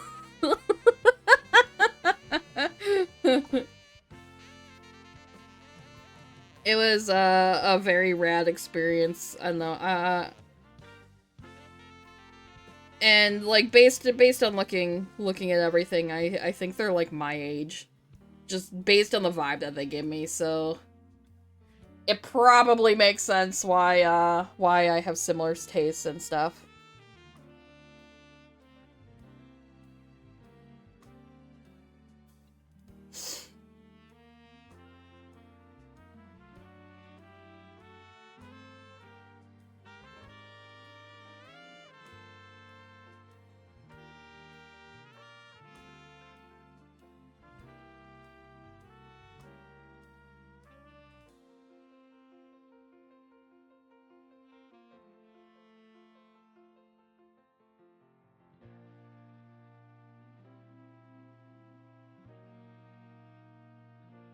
I will say, well, the problem with drawing on stream is that when I like really start getting into shit, I really start getting into it, and I'm like, but I want to keep drawing, but I can't stream for like 6 hours. I haven't given into temptation yet because I to like do a lot more drawing than what I say I would at the end of stream. But man, like I'm starting to get to the point where I want to start doing everything in this drawing.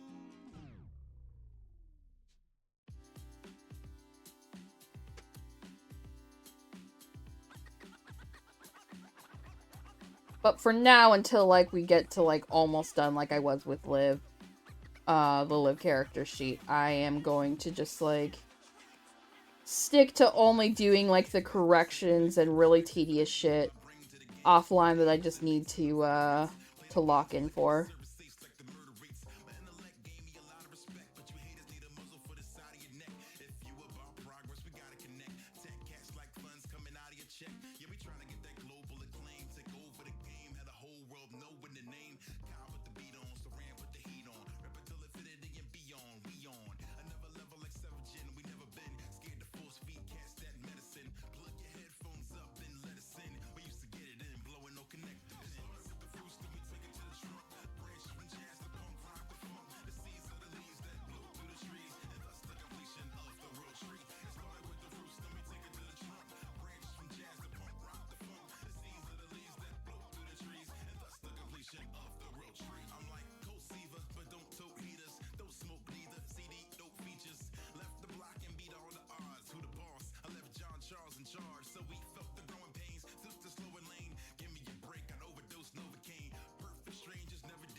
So I almost didn't stream today, only purely for the fact that I ordered one of those special, like, digital art gloves.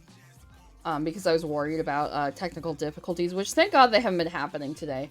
And I start so late, but my package didn't arrive with it, and I was like, well, damn, nah, I'm not even sure if I wanna stream, but like, I'm glad I did. I'm glad I did. Okay. That's still a little bit too big right here.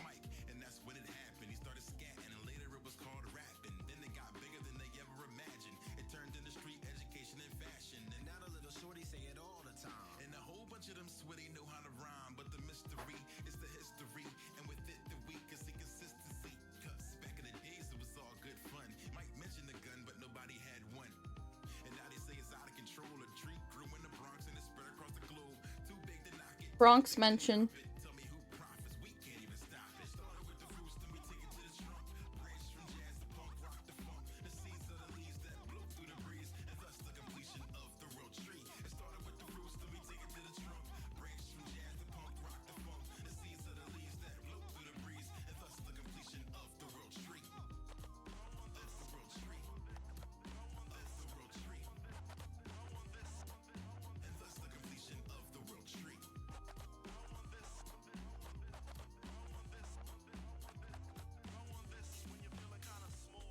Going on break soon. Yeah, I'm waiting till the top of the hour.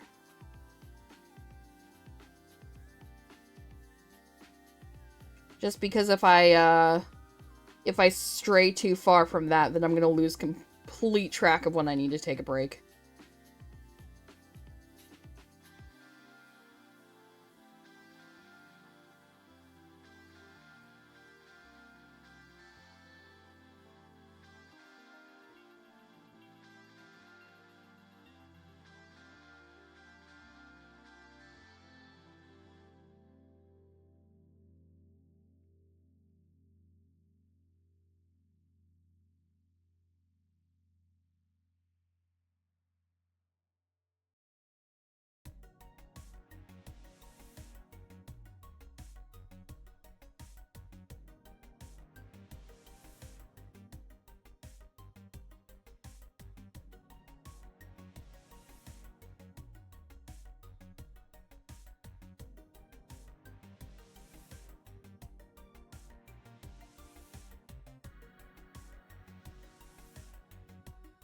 All right, got that.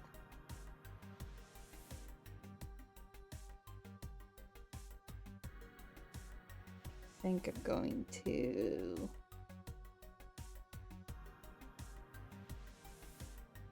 Work that a little bit.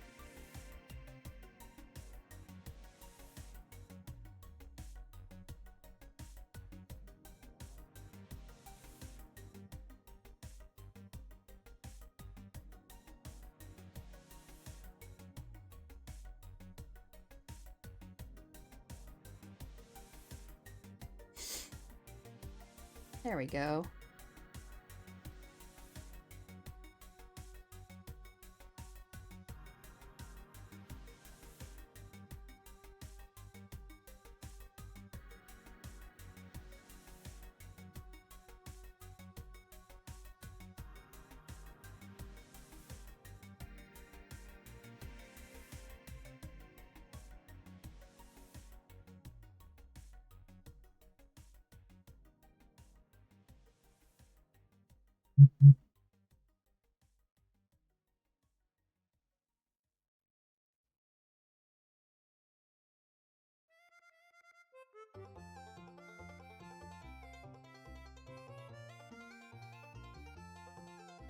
The Stardew song is so rad. Like, I never knew it existed until I, like, listened to the soundtrack, and now I think next time I play Stardew, I'm going to definitely choose this genre for Sam and Sebastian's band.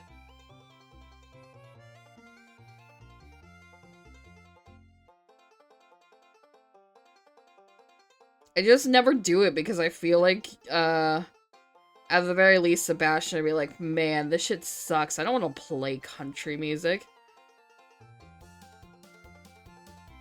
Because I was definitely that kid, and then I, like, grew up and found, like, not pop country, and I was like, okay, this shit's kind of rad, actually.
No. Sorry, I had to, tell a cat to not get in my way.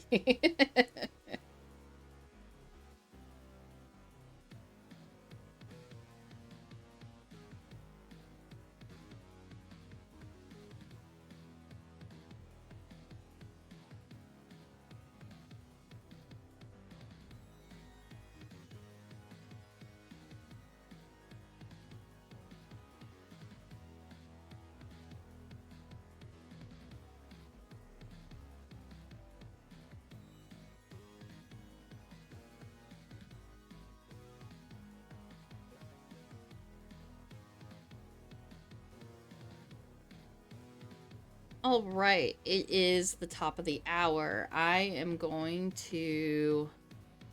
I know it's a minute early, but I'm going to take a quick break. Find myself a little bit of a snack because I'm getting a little bit hungry and I don't want to put gross eating noises on stream. But I will be right back.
Sorry about the delay. I got a snack. I didn't get to eat it though because I was too busy yapping. And I also got the drawing glove I was complaining about. So, well, not complaining about the glove, but complaining that it didn't arrive. So I'm glad that me complaining to the universe made it arrive. So now I won't be like causing like random bullshit from touching the screen with my pinky and stuff.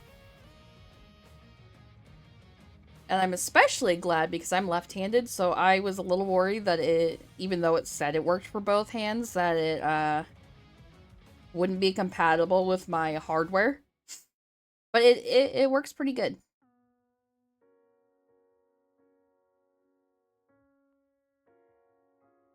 So there you go. I was a little upset with myself that I didn't bring any upgrades to this particular stream from the last one.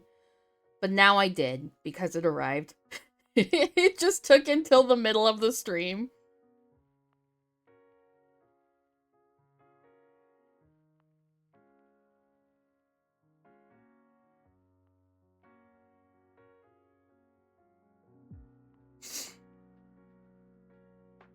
No, my hope for the next stream is to start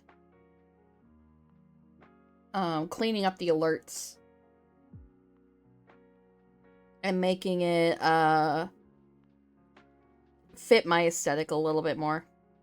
Not that there's anything wrong with like the default emotes, but I just feel like if I'm primarily an art stream, that all the assets should like be touched by me artistically in some way or another.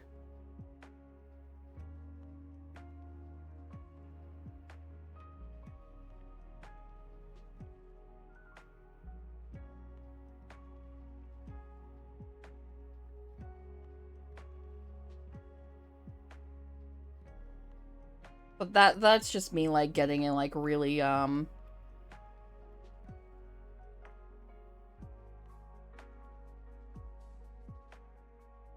really type A about it, I guess is the best way to say it, is I just want people to just see my shit and be like, oh, okay, this is what they're all about, this is what they're capable of.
It is chilly in here. My feet are cold. My hands are cold. So I don't know. This drying glove gives me like opportunity, just like another way to stay warm. Oopsies.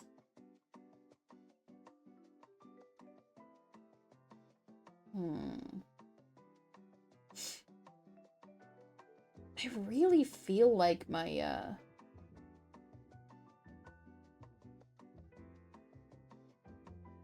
shuffle on Spotify is broken because it's just like playing stuff from the same sort of sections over and over. But we'll see. If I notice it happens one more time, I'm probably gonna reboot my Spotify.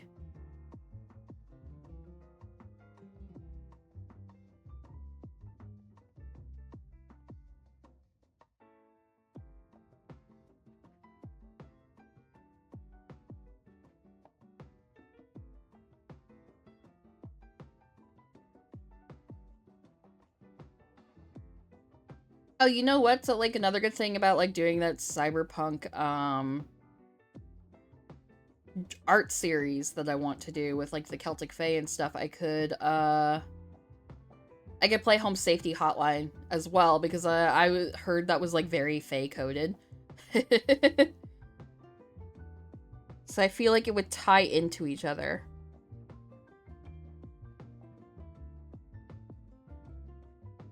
I also really need to get onto that, deep dive research of Cyberpunk 2020 and Cyberpunk Red. Just because, like, I really do want to do, like, that Cyberpunk 2077 playthrough where, like, I geek out on the lore and stuff. Like, I know a little bit, little bits and pieces here and there. But not enough to do what I want to do with that playthrough. Because Cyberpunk's another one of those games where I've played it, like, 4 times or something like that. So, like, I want to make sure I have something interesting to say.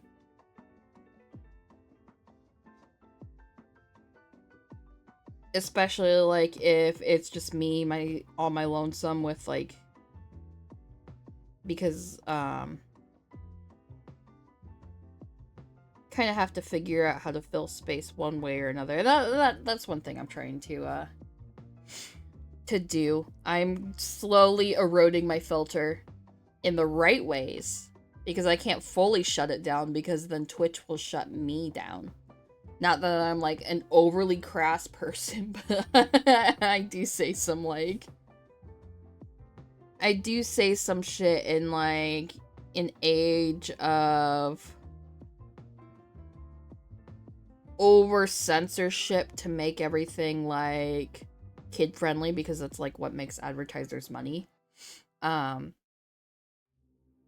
make I say some shit, like, about myself in jest that would probably have advertisers raising eyebrows, even if, like, the average person would honestly not give a fuck.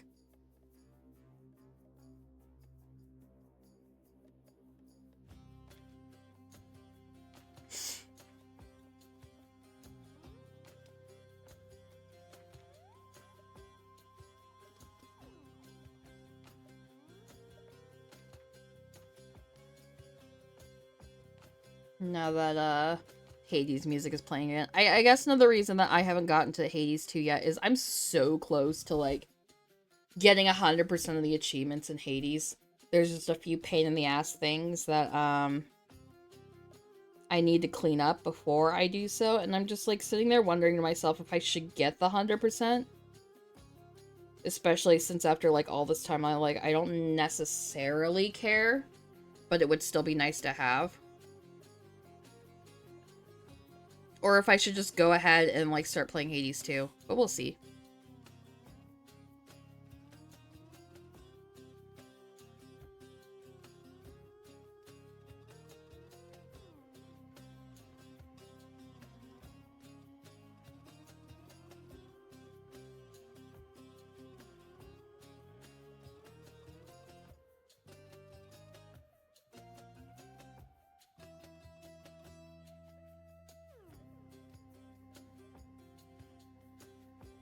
I've also kind of been wanting to play,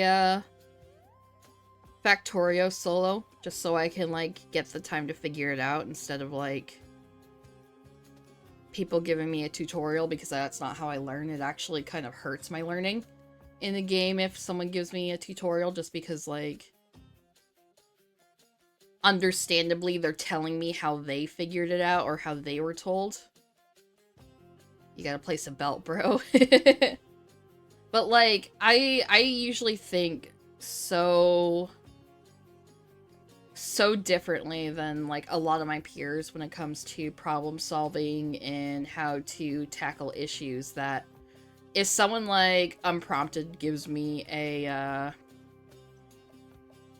advice without me asking on how to do something, it really actively, like, regresses my learning, because that's just not how I think about things 9 out of 10 times.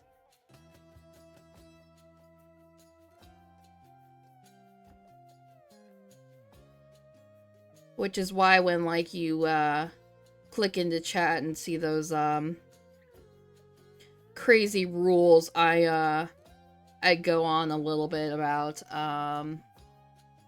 backseat gaming. I don't want to be a fun killer or anything, but, like, I also don't want my fun killed because someone's genuinely trying to be helpful. And I just figured establishing a boundary like that, even if it does kind of lead to a harsh punishment, is just better to be upfront about it, because, like, apparently I was informed, and it's crazy to me that this is the standard, that, like, backseat gaming is something that apparently is just acceptable on Twitch. Just wild to me. Just completely wild to me. That just seems like ass backwards, like, how, like, a culture like that could be created, because, like, does, like, the regular person just not get fucking annoyed?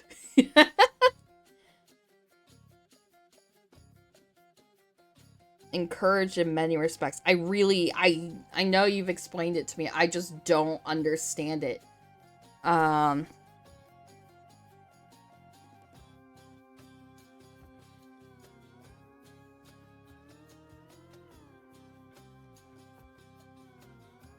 And that's why I know people try to be helpful and stuff or whatever. And I know maybe, like, banning someone for doing that is a little harsh.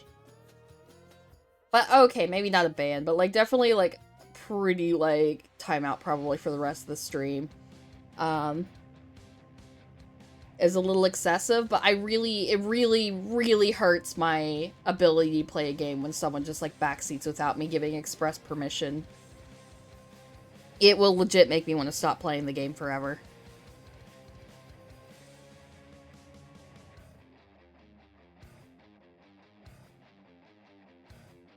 "10 minutes is enough, at least for a warning." That's fair, that's fair. Like, after that... Well, here's the thing. Like, I feel like if you read the rules and backseat game anyway... Well, okay, they're probably not reading the rules. I don't trust them to... I don't trust them to follow through. I don't trust them to keep their mouth shut, because I've sat on other streams where, like, they were told not to spoil, and they kept trying to spoil over and over and over again, those problem people. So I was just like, I would personally rather just take care of it. Take them out back and tell them, like, you can try again next stream, but you're being annoying this stream. Sorry. Not sorry.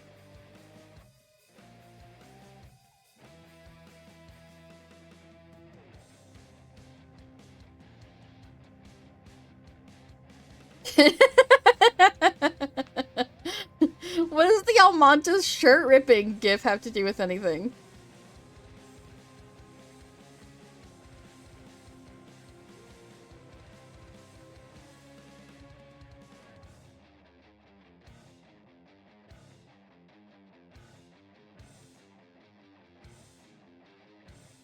Is that one of your emotes? Because that looks very much like one of the cats.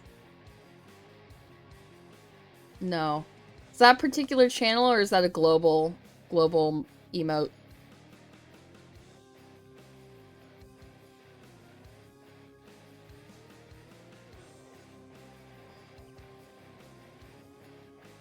No, Rolly. Rile time.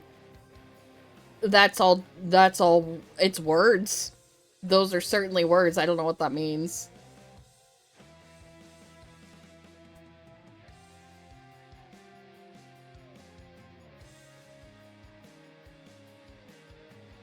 Rolly was a typo. Rile time. I don't know what rile time is. That makes it even, like, less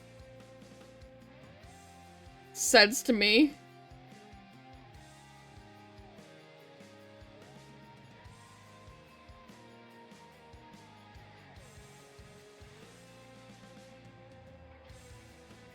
You don't either.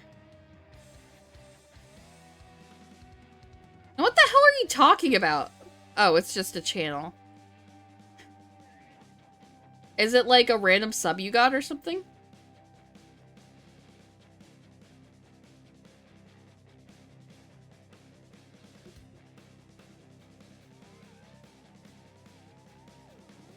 Okay, yeah, that's happened to me a couple times too lately so far. I was kind of surprised because you'd think you'd want the gift subs to just stay in the community for people who aren't there because they're more likely to use it.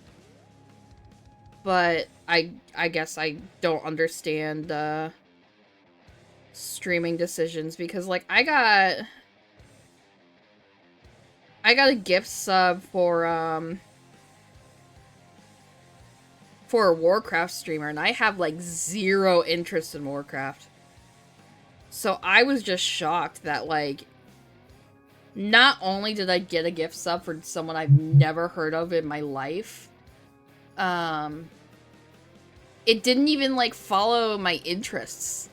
No, they bring new people in. Okay, but I get that and all, but like why was I randomly selected for a Warcraft streamer? Because like the people I watch on Twitch don't interact with that game. Hell, I think all of them, or at least the vast majority of them, actually actively despise Warcraft. Because at least, and that particular gift sub was the first one that hasn't like touched my my interest or anything like that. Because like the other one was like an art stream, and I had like just been like scrolling through and seeing that, but just to see getting a gift sub for someone I've never seen before, never scrolled past, and has no overlapping interests was just crazy to me. And maybe they just happened to be like streaming Warcraft at the time, and maybe they're like every other thing like is like perfectly matched for me, but I don't know. I just feel like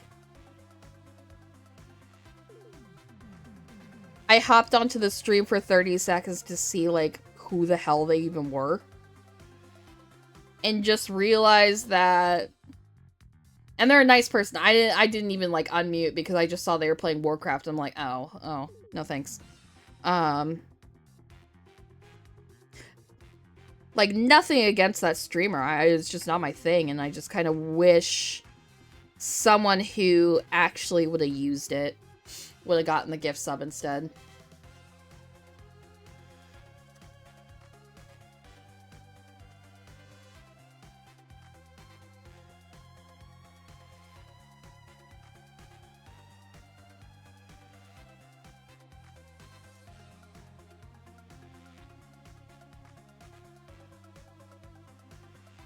Nothing against them, but fuck them and their content. Yeah, fuck them for not specifically catering to my needs. They didn't know who the hell I was before, but fuck them for not streaming my interests.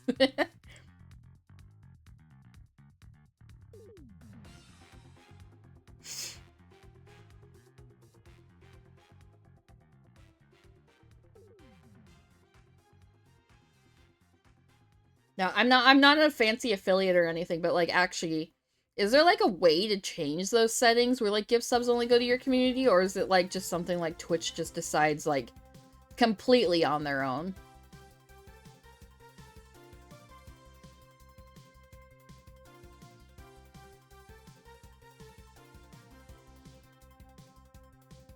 You don't know. Because I don't know. I guess I could see the merits of like randomly gifting subs to people not in the community while you're tiny. But like if you get to the size of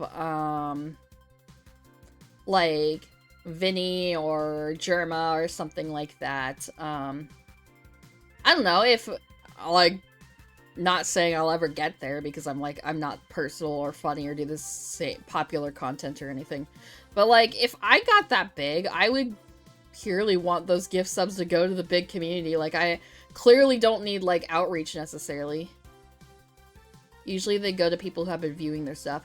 Yeah, and that's what I thought, but like that Warcraft streamer, I didn't even scroll past their stuff. Zero interaction, and I got the gift sub.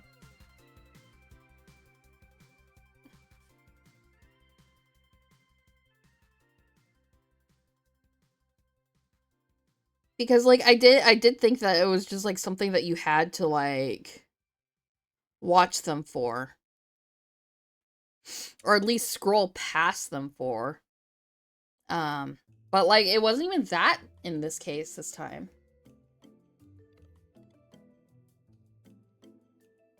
And I just feel bad because like if they're big enough to be like getting gift subs and stuff, like clearly they have like sort of a dedicated community, and I wish like one of their community members ended up getting it instead of me.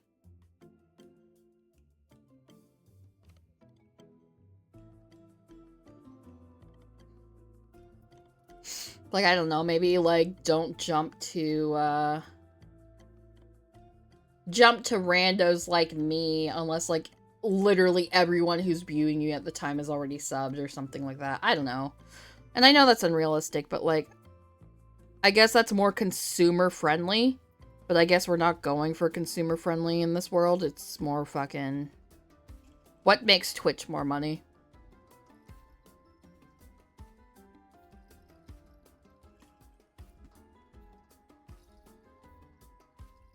And I guess they can get more like regular ad revenue from people. Even though I don't think that would make like that much money or anything. If people stay unsubbed or whatever, but like, I don't know.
So I had scheduled myself for 4 hours or something, but like, unless I like get a second wind, I might like end it at 9 Eastern instead.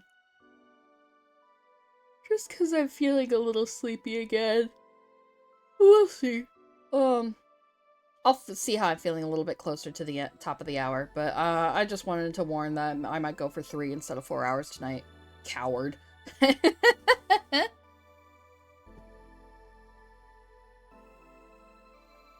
Well, let's see how I feel after, like, healing up on my snack here.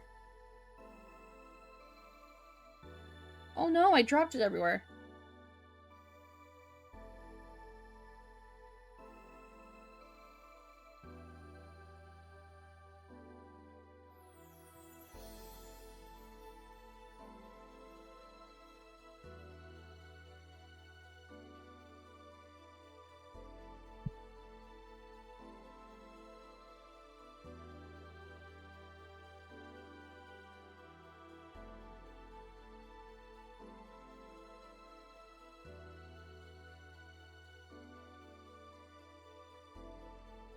Okay.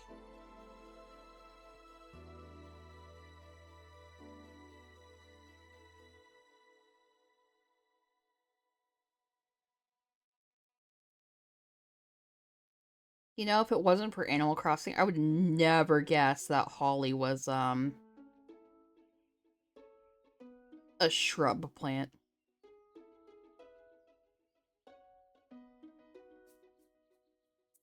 It seemed more like it'd be like a vine plant or something.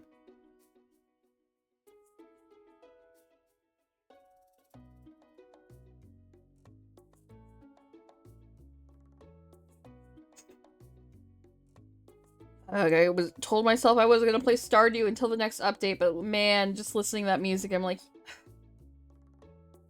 God, that would be fun to play right now. Especially since, like, I need, like, a game to feel like I'm escaping from, but I don't know. I wanted to do something new. I can't play the same 3 games. I gotta diversify.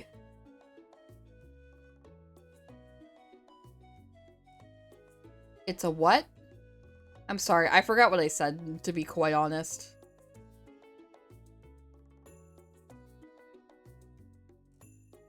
Oh, holly? Are we talking about holly? Yeah, it's a shrub. That's what's on my screen right now.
This hedge here is like a mess. I don't know what this guiding drawing is doing here.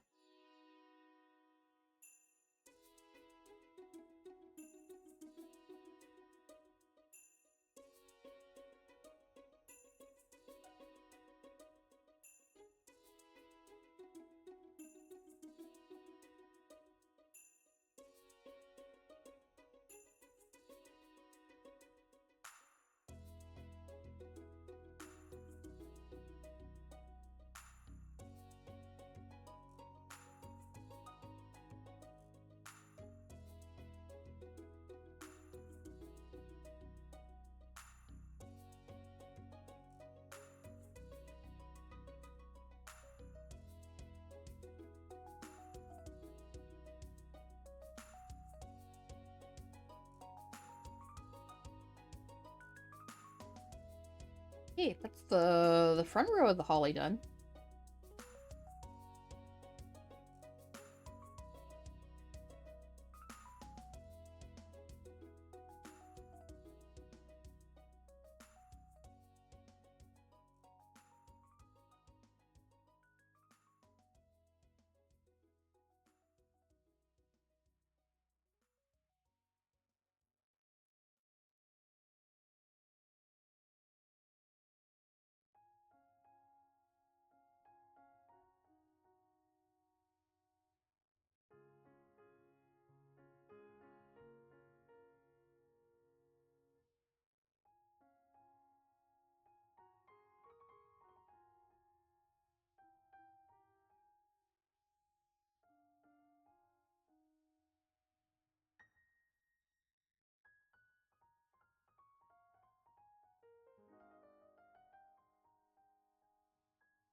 That is way too big.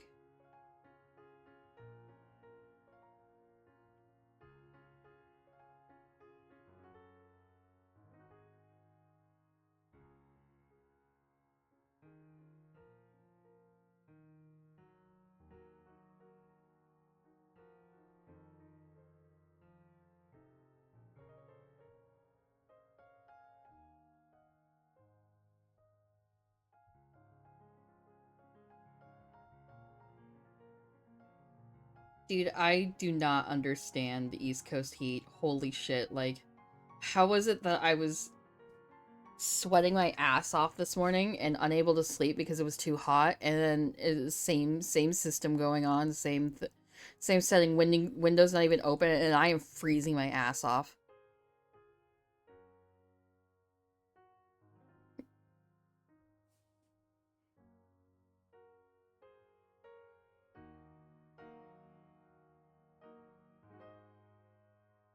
And it's just like something that you have to kind of just deal with. You just gotta, you're like at least in my building, you're kind of just at the whims of your landlord.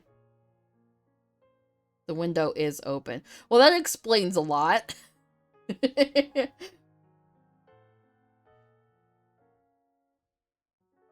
That's okay. Here, actually, you know what? I'm really cold. Give me 1 second. I'm going to, grab my blanket. It'll take 30 seconds, so I'm not gonna even bother with the BRB screen.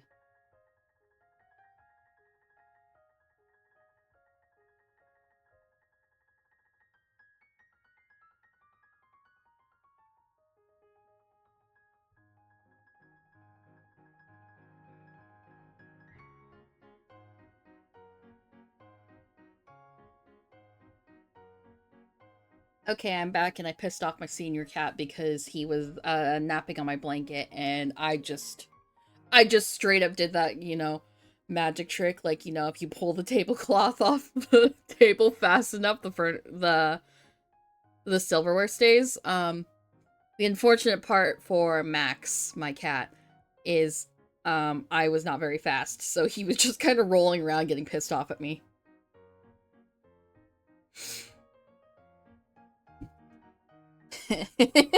He's okay though. He's eating now, so he has found something else to occupy his mind. I am genuinely surprised he's sitting in here with me because it's so cold. I figured he'd be out in the living room like he usually is, but I guess he just really wants my attention today.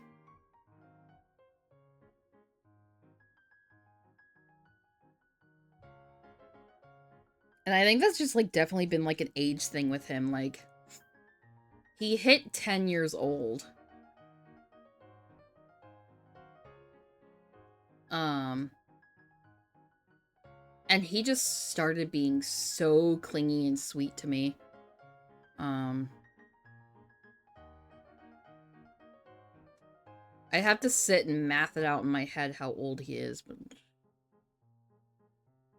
I think he's 11 this year?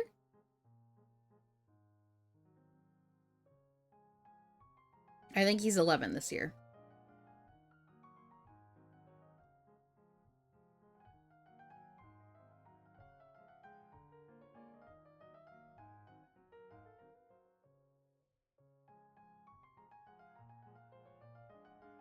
Yeah, that would make sense because he was 2 when I got him, and I've had him for 9 years, and it would be 2017 when I first got him, and he was 2 years old then.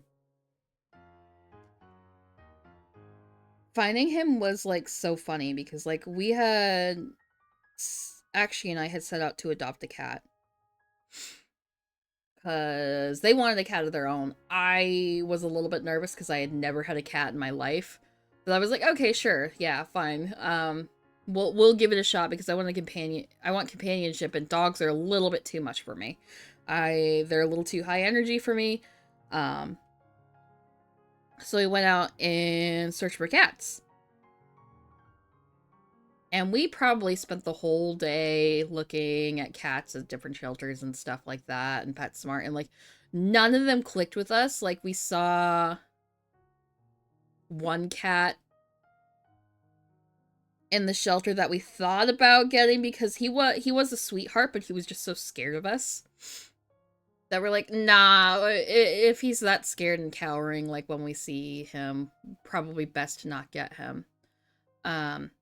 We almost didn't like look at Max. Like, we were looking at cats online ahead of time, so that's relevant. Just hold on to that information. We almost didn't look at Max at all because we were just like so burnt out, or at least actually was on looking at cats at the time because we had probably looked at like 30 cats and no one was really clicking with us all that well. And then I saw Maximus's name on one of the doors, and I was like, oh shit. I remember you were like freaking out over Maximus because he had a dot on his nose. Do you want to look at him? And Actually's like, no, he's like in a special room right now. I don't want to bother them. And I was like, no. Like, we're about to leave anyway, empty-handed. So let's just take a look at him anyway. So like, if there's something weird about him, it's not a loss anyway because we were just about to leave anyway. He had kennel cough, which is why he had his like special bitch thrown all to himself. And he was carried in. The shelter worker had to wear a special vest because, like, you don't want to spread kennel cough to the rest of the cats. And then, he was the first cat that immediately went to me first. And I was immediately in love because I was like, oh my god, he is a beautiful cat. Because, like, he's a big old cat, like, I suspect, like, maybe, like, Norwegian forest cat or something, like, definitely not purebred because he's not that big, but, like, he's a very pretty cat. And he went to me first, which was, like, all the other cats that we had looked at that day were, like, ignoring me completely, and I felt a certain way about him. We're like, you know what, whatever, maybe I just don't know how to interact with cats. And it was so cute. And we were just talking with the shelter worker about Max, asking questions about his history and stuff like that, and whether he was compatible with other cats and stuff. And we asked if he likes to play, and she's like, no, not really. And then he just sadly batted like a little cat toy on the floor. And that was the moment that I think, like, I immediately liked him and wanted him when he first went up to me. But I think the batting the toy was when Actually was like, yeah, this cat's for us. This cat's for us. We went and sat in the lobby because they were like, oh yeah, we're gonna talk and see if, like, we want to adopt any of the cats we looked at today. And we like, literally, like, took 30 seconds, sat down, and just looked at each other. He's like, Max, hands down Maximus. So we adopted him and took him home. And then, funny enough, the shelter cat at the PetSmart that was terrified of us, a month later, we discovered he still hadn't been adopted. And we felt so fucking bad that, that no one had taken him home. No one gave him home because he was genuinely, like, fucking sweetheart. He was just scared and a little chonky. So Actually texted me when they discovered that little guy was still there. And I'm like, okay, we weren't planning on getting a second cat until, like, after 6 months we owned Max, but man, Max, and, like, this was freshly after Father's Day, and we both worked food service, so, like, we were gone the entire day, and he was just, when we got home that night, Max was just, like, crying so hard because, like, he was alone for probably 18 hours, and then he was still pretty new with us, like less than a month just being owned by us, and, so we're like, okay, we were going to wait until August to even start, like, looking at other cats and stuff, but, like, if this little guy is not being adopted and no one's interested, we'll take him, and I don't know, it's really funny that we technically met, our second cat, Tummy, who we ended up calling, before we met Max, but we adopted Max first.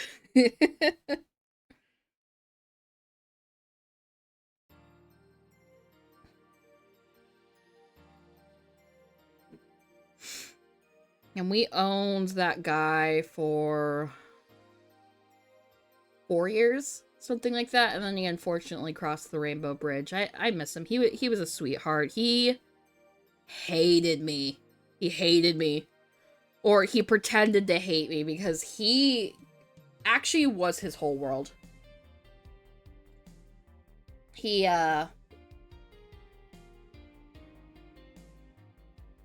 did not like how Actually would give me attention when he was right there to receive attention. When we would lay in bed together at night, he would make a point, even if it was easier to walk literally any other way to get to Actually, he would make a point of walking all over me and stepping on my face and chest and stuff to get to Actually. But he did secretly love me because, like, once I actually fell asleep because I was suffering from, like, severe insomnia for a lot of the time we owned him. He would start using my head as a pillow. It was so cute. I miss that.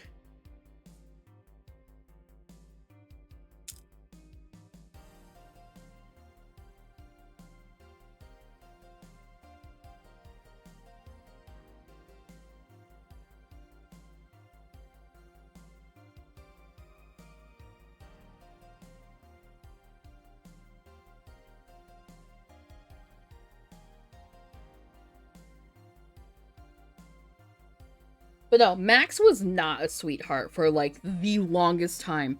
If you would cry around him, he would fucking run because he didn't know how to handle it. He's like, I don't want to deal with your shit right now. I don't want to deal with your emotional shit. This is not what I'm here for.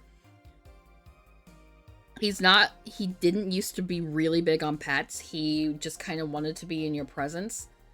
Like, even with me, he didn't want to be pet very much until, like, these last couple of years. He would sit on my right side, and it had to be my right side, or I had to have a blanket on my lap, and then he would sit on my lap, and that's it. I was not allowed to pet him. I was not allowed to touch him unless, like, he really, really started purring.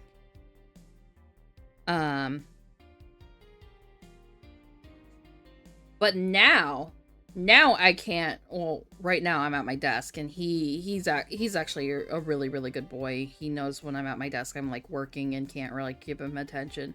But, like, if I'm sitting on the couch trying to draw or work on stuff because, like, I'm, like, trying to chill and participate with everyone in the household, he will sit on my lap. He needs to sit on my lap. He doesn't even give a shit if I have a blanket anymore. He used to refuse if I didn't have a blanket in my lap. And if I don't give him enough attention, he will adjust and sit on my shit. Because he's like, you aren't petting me. You aren't giving me the attention I deserve. I am an old man and I demand your love right now. And I'm like, what the hell changed in you where you're just, like, so demanding for affection? Like, don't get me wrong, I love it, but, like, after, like, having an unspoken agreement with him for... Hi, Max. About, going on almost 10 years now. Of, like, okay, we like being in each other's presence, but we don't necessarily want to interact with each other, like, fully, like, constantly, to just, like, constant need for, like, me to pet him. It's just crazy. It's kind of like that joke in, King of the Hill, where they had adopted or fostered a soldier's cat for a while, and Bobby was in the other room, and it was like, if I stop petting him, he'll bite me. It's like a ticking time bomb. I laughed so fucking hard the first time I saw that episode. I adore that episode.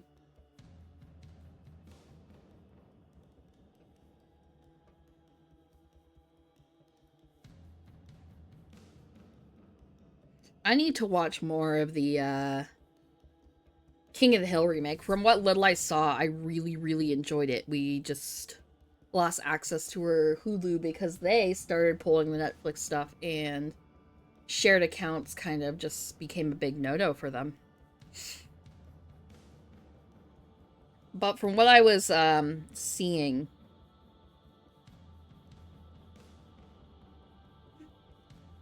it was done really well. It was really nice. I was afraid that they were going to, when Connie came back in the show, for when I saw that Bobby was going to be falling all over himself, you know, kind of like when he was 13. I thought they were just going to, like, not stop with that. Of him just being obsessed with Connie. And being, like, cringy about the relationship. But no, like, and maybe that changes when it gets later in the series, but from, like, what part of the series I got to, they didn't go that route, and I'm so fucking happy they didn't, because, like, I really liked the character that they were making Bobby in that show.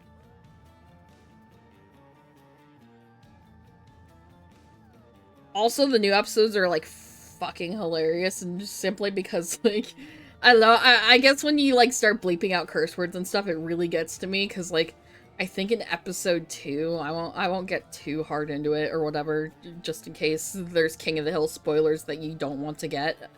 Um, Peggy just says, "Are you fucking kidding me?" But it's bleeped out, and oh my god, that was so fucking funny. Peggy is simultaneously worse, but like way better, and I think it's just because the show does a better job of making it clear that no one actually like likes to put up with Peggy shit. They just do because it's easier.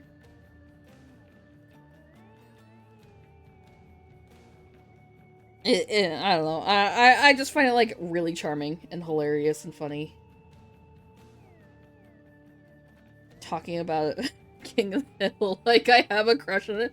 No, they're like really cute and funny and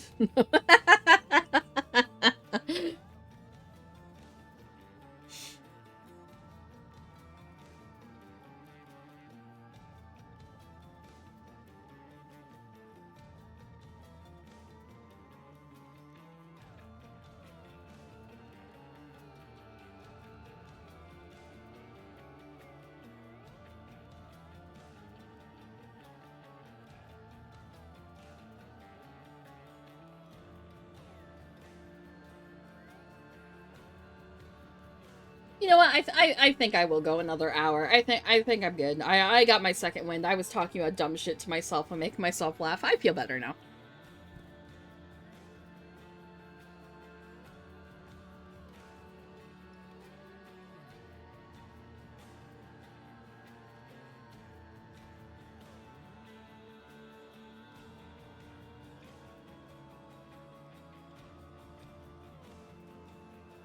Happy for me. Thank you.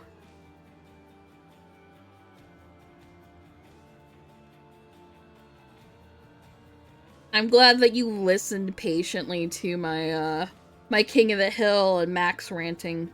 I I got really into talking to myself.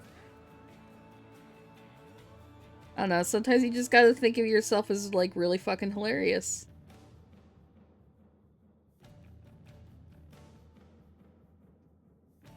No, I wish I was one of those people that was like really naturally hilarious, and I know some people are gonna be like, what the fuck are you talking about? Like, we hang out with you, we laugh all the time, but like, no, someone who was like naturally hilarious, who just didn't even have to fucking think about it, was my dad. Like, he would just say, he was very much like a quiet, like, at least around me, person who didn't try to be like funny or didn't try at all. And that comes from like him being like growing up in his teenage years in the sort of like grunge, like Kurt Cobain era of the 90s. Like he was the alt like sort of like crowds instead of like the campy 90s. Um Dude would just say the most hilarious fucking shit just without even thinking about it. Like central air was broken in my parents' house. And they got a window AC that worked really, really well in the living room, but like in my bedroom upstairs, it was always fucking hot. Even when the central air worked, it was hot. And I was just like, oh man, it's really cool down here. And my dad looked me dead in the eye without a single second of hesitation. He's like, yeah, it's pretty sweet upstairs too, isn't it? And I literally ended up on the floor from laughing so hard. I was in tears, because like, what makes it funnier is you just don't expect those jokes to come from like him. Like, I know he was capable of it, but I wasn't expecting it, so that just made it like a million times funnier. And oh my god, I couldn't breathe. It was so hilarious.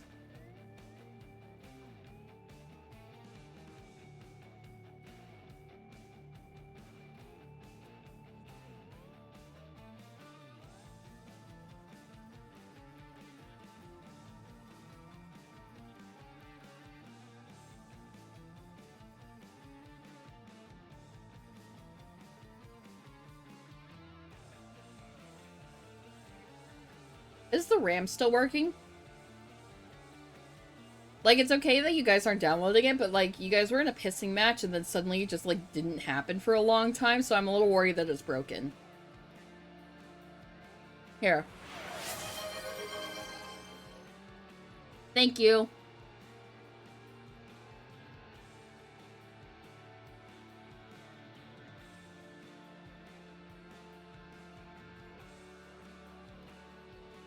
I'm glad to see it's still working, since it just, like, required a little bit of weird code. I'm always afraid that, like, breathing wrong or, like, streamer or something is just gonna make it break again.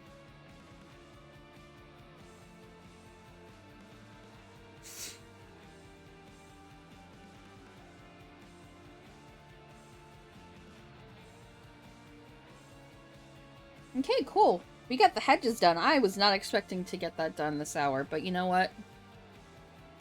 Here we are.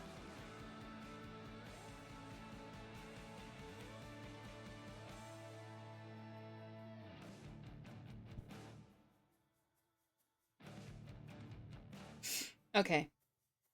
So, I'm about to go to break in 4 minutes, and I think the plan of attack now is... Let me get my handy dandy bunny pointer out. I'm gonna finish lining the fence out. Ooh, I gotta probably do a rough sketch of, like, decor at the top of the fence, too, because back then, fences were a lot more decorated than what I have going on. I just forgot to do the sketch layer. And then if we get that done in under an hour, I'll, instead of going to the benches, because I think I need to fix them some more, because the perspective looks a little bit weird to me. And I think I just need to lock it the fuck in and just, like, draw and draw and draw over it, just to see what the fuck I'm doing wrong here. I'll skip to the buildings back here. But regardless, plan of attack is... By the time the next stream happens, this rough sketch, or I guess the inking for the background, will be done. And then we will move on to the people.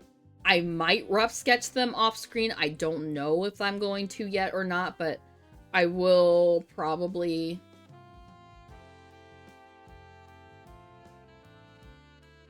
Is this cover of Spirited Away? Sorry, yeah, it is. Sorry, that completely took my train of thought. But yeah, finish the fence, finish that. I might do the rough sketch of the people just so I could just do the inking and then get to the coloring right away. Or maybe even, like, do the inking of the people. We'll see. What if I have anyone, like, active in chat right now? Like, what do you think? Should we, do the inking of the people on stream, or should I just, like, skip to the coloring phase for the next time?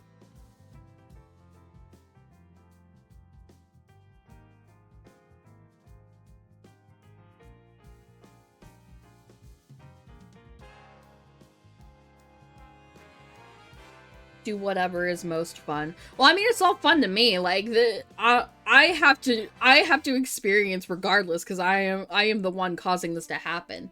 You as a viewer, what would you find more fun?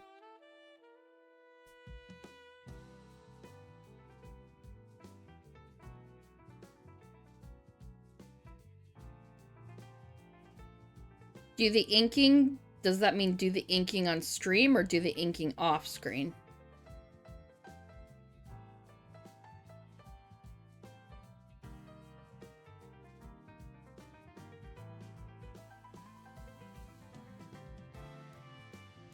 Or are you being intentionally vague to be a butthead?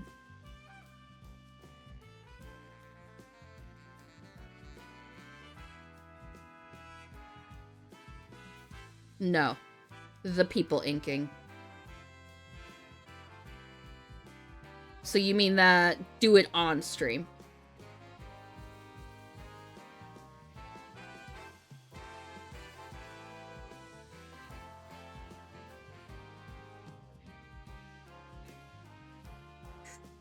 It's too small.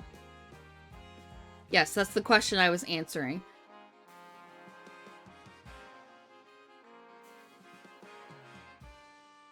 Well, I just wanted to be clear, like, assuming makes an ass out of you and me.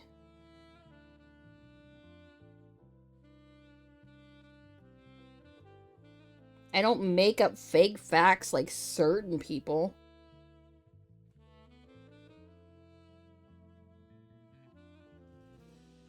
Like, remember how a single sheet of paper cost cost 1 gold? And then I just followed along because I assumed you were telling me the truth. And then because I had spent so much money on 20 pieces of paper, instead of getting a refund, I decided to double down and end up carrying 200 sheets of paper everywhere I went.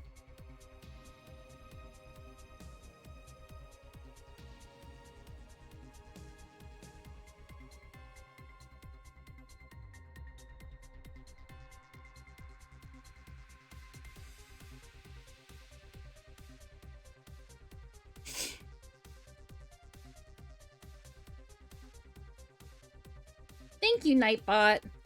Yep, those are my socials, and that's my commission information if you're interested in purchasing custom art from me.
This world, especially in Kingdom Hearts 2, for those of you who don't know, uh, Land of Dragons, which is the world based off of Mulan, um, is wild when replaying, because, like, you have the memories when you first played Kingdom Hearts 2 or something, like, it just being, like, this, like, amazing game, especially if you, like, played at the time where PS2 was, like, still not a retro console like me, like I did. And that it was the cutting edge of, like, console gaming. Just, like, seeing how empty it is upon, like, a replay, is just crazy. Because, like, you don't remember it being that empty. You just remember fighting the cool boss. You remember, like, the intensity of trying to save everyone. But no, it's just, like, a bunch of empty rooms, especially in, like, Land of Dragons world. Like, the other ones, like, other worlds do, like, a little bit better of, like, filling the space, in my opinion, but, like, Land of Dragons and to a lesser extent, Pride Rock are just both so empty.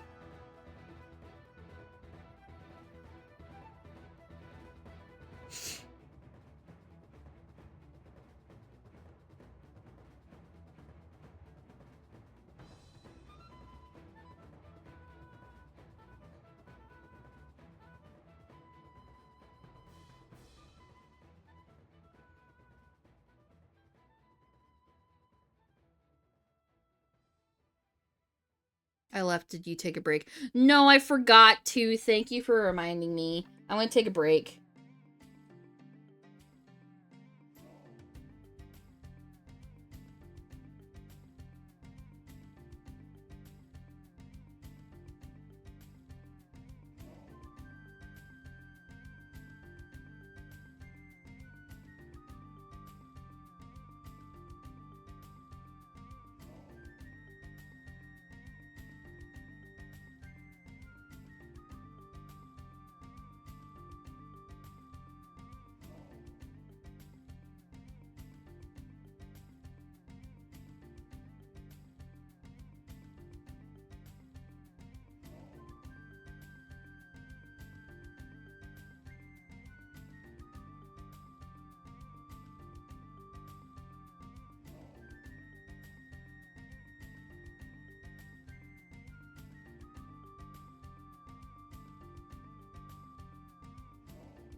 I am back. Sorry that took a little bit longer than I intended to. I was stuffing my face and lost track of time.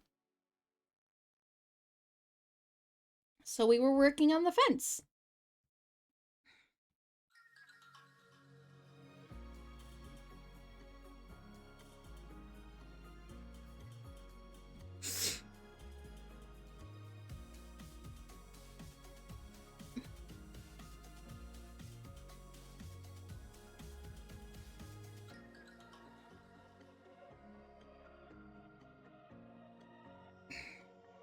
I know everyone talks about like the ballad music in Clair Obscur, but I've said it once before and I'll say it again. I think the gestural music is just the fucking best.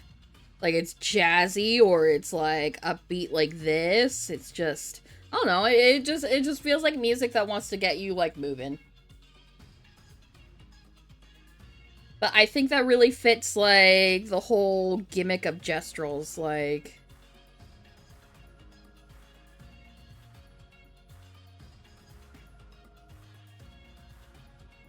they're just little guys that just want to fight.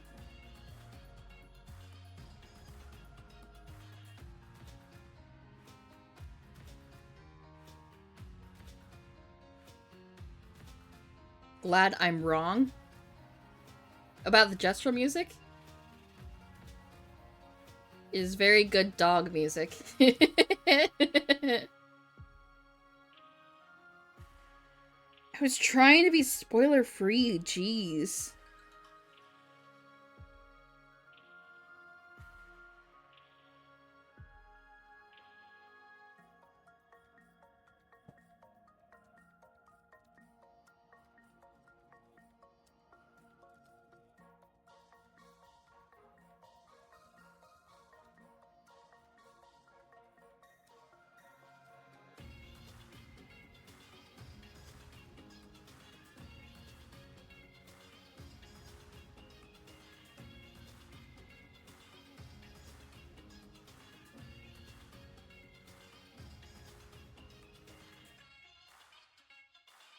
I have like so many rants I could do about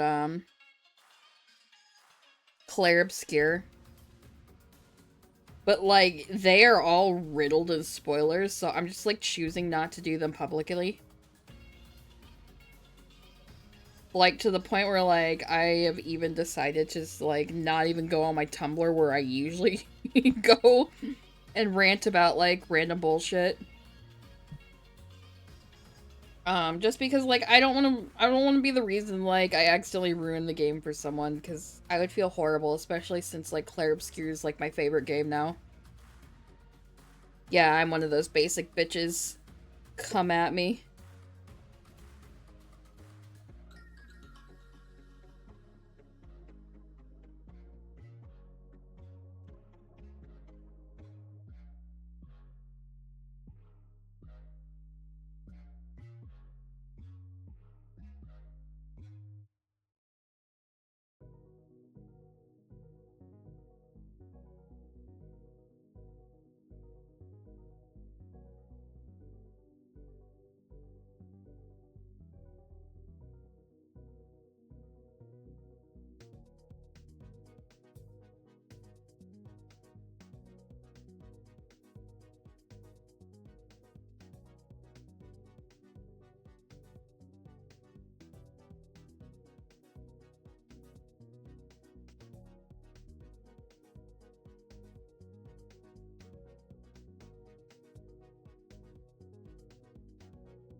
Well, that was dumb.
Okay. We're getting there.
I fucking love this song. I think this is probably like my favorite song from Hades.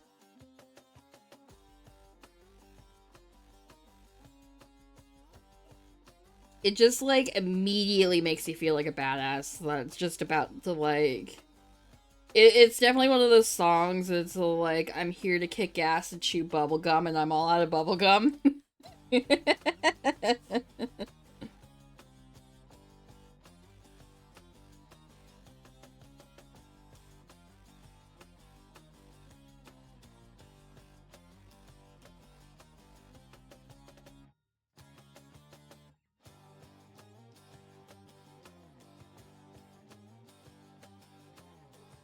I think that's one of the things. I think the game like gets really like has something added to it with the music because I guess when I was personally playing it, the music really like made my hits, which were like already felt like incredible to do. Like just made them feel like that much more punchier because it just like it was so fitting for like what I was doing. Also, like, looking at Zagreus' design before knowing anything about the game when I first played it, I thought he was, like, going to be a shithead. Because, like, you know, that was when the game was, like, first came out. That was kind of like the archetype that was popular for, like, masculine protagonists. But no, he's actually like a soft and sweet, sensitive boy. Like it was really refreshing for me. I admired that character decision about him.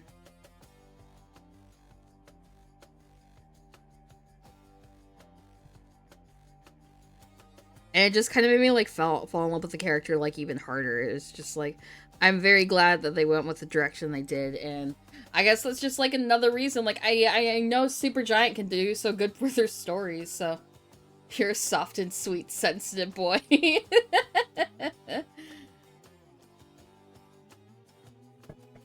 But no, that's why I'm like just so like disappointed to hear that Hades 2's ending sucks so hard because like I know they're good at writing. I know they're so good at writing. So like how did they drop the ball so hard to like where even their good graces and stuff like didn't save them from like a mid-ending?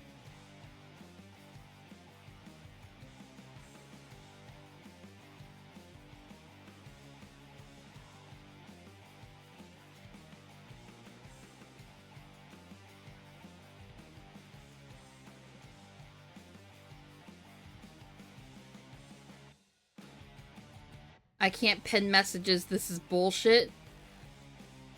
What? Why not? You have more permissions on my channel as a mod than I have on yours.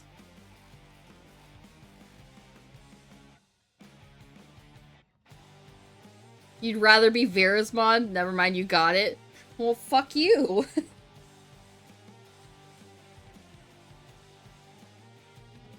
I'm gonna troll you harder on your... Oh, well, okay, Vera is a really cool person. She is a daemon from the fourth wall. who does a lot of yapping about art and stuff. Like, she's actually the person that got me into, like, watching Twitch streams in the first place. Actually is a mod over at her channel, and she just recently reached partner, so, like, tit streams. No. No, there are no tit streams. There are no tit streams. But, no, Vera just recently got partner, and she's incredible. Her model fucking rocks. She does full 3D, tracking, so, like, she wears, like, a mocap suit or something like that, so, like, you could see her, like, walking around and stuff. It's really, really fucking cool. Like, I know Actually was just, like, fucking around and, like, giving her a shout-out, but, she definitely does deserve it. You're gonna shout out whoever you feel like. Go for it. Just, like, hopefully shout out people that I know what to say about them, because, like, if someone, like, came here, because, like, I know people get notifications if they get shouted out. So I don't want someone to be like, I've never interacted with before, someone I don't know who I'm talking about, just, like, see I shout them out and be like, what the fuck are you talking? Like, who is this person?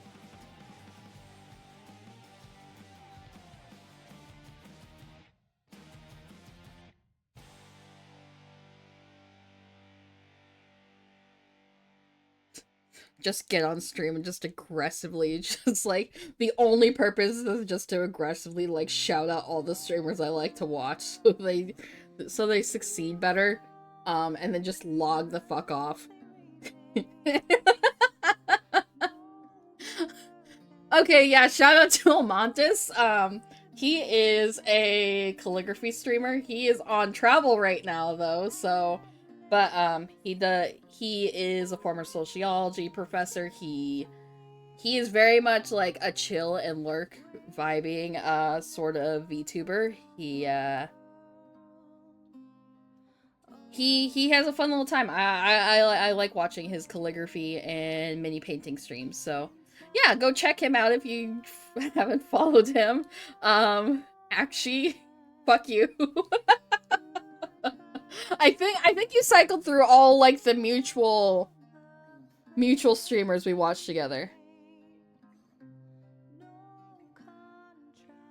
But I gave you higher mod permissions, and you have gone mad with power.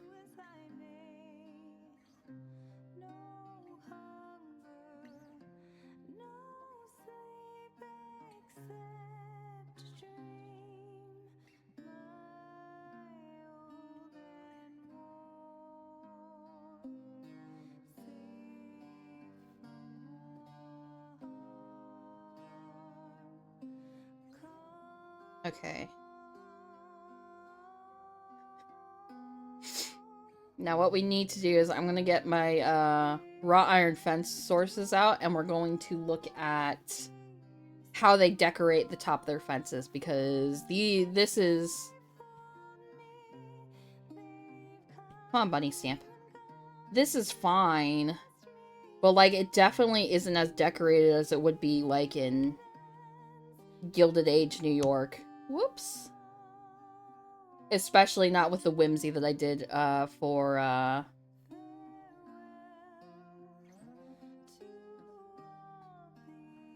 Seagram. Sorry, I just completely just, like, ADHD'd out. Join us in following Jabroni Mike? Sure. I like when he does his,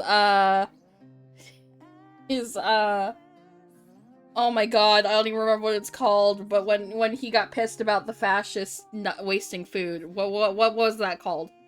But he does... I think he's a variety streamer? I don't know. Actually, he's being such a dick. I'm so... he seems... You don't remember what it's called. Jabroni Mike is a real... The Warrens. Yeah, the Warrens. Those are fun. He does them with Fred Knudsen. Hopefully his name's actually Fred and it's not like Frank or whatever. I don't remember. But I like what he does. He does with that streamer. Yeah, go follow him. Completely not my content at all.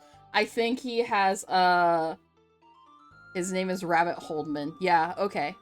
I think Jabroni Mike's VTube model is called Jazz Mister. I think I got that right. Be proud of me. I don't want I don't I don't watch his streams. Correct. Yes. Okay, good.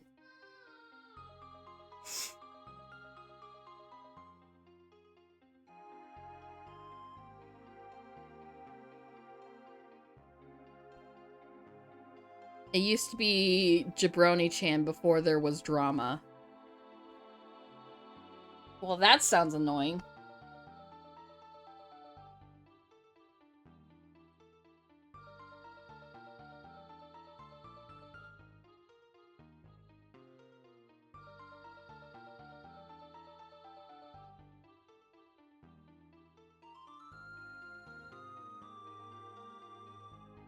What was the drama? Or will that break terms of service?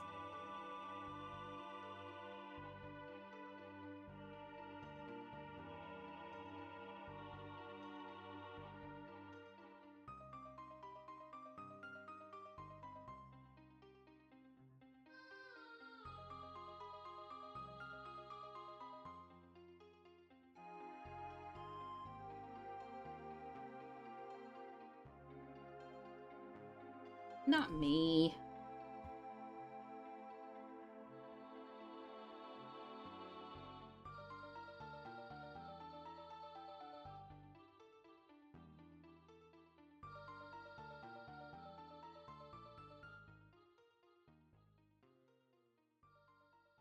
Trying to get my references all sorted out and shit's just not cooperating. There we go.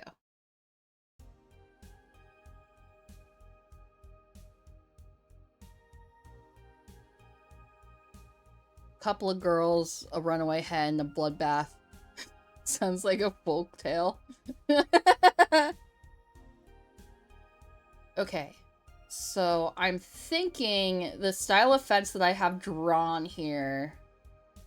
The creator and designer of the model got banned from his Discord and was like, fuck you, I'm taking my ball and going home. That's right, I remember you telling me about that now.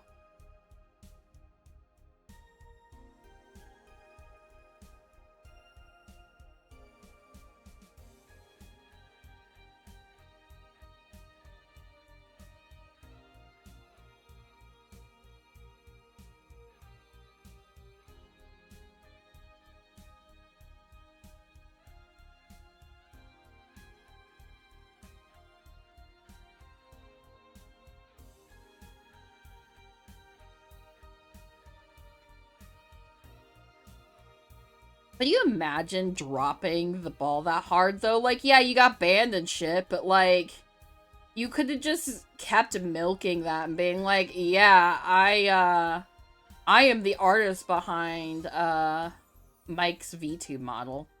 Like, that's just, like, a crazy, crazy advertising, and maybe I just don't understand, like... Yaha, milk Mike, what? Excuse me? Clarify, I demand it. But like, can you imagine just throwing a hissy fit? Like, that's not gonna unban you, but you could still just be like, look at the model he's using, like, oh, I said milk Mike? Oh.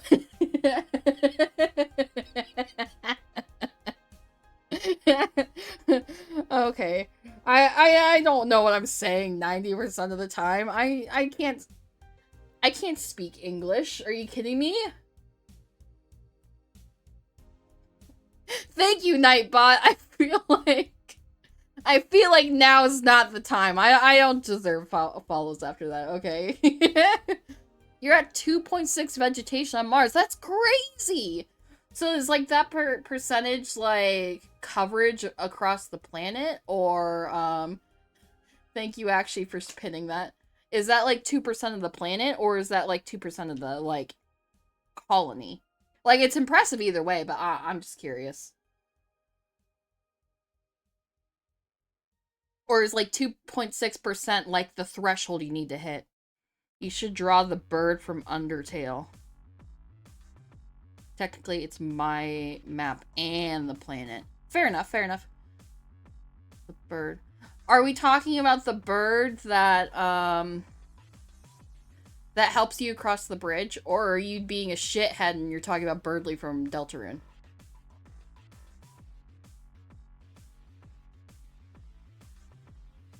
Because I will refuse to draw Birdly, but I will draw that little bird from Undertale if you get me a reference, because I'm scared to open the guy who has sex. What? Can you please remind me? Because I don't recall. I do not recall this.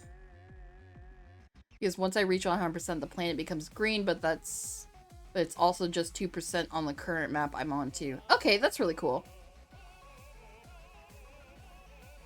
The one who's all like a smart guy. Oh, okay, yeah, you're being a shithead about Birdly. No. Can I ban my mod? Can I ban my mod, but like, make them still do mod shit?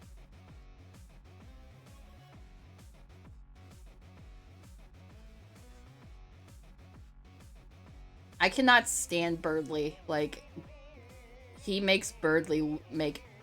Or, Birdly makes Alphys look like a great, fantastic character to adore and love.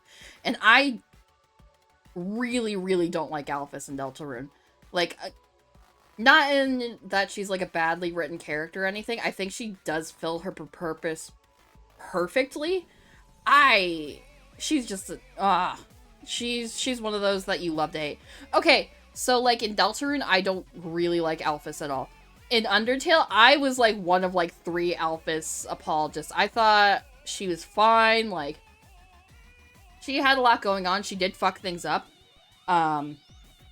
Given everything she did. But I don't know. I just felt she was more sympathetic.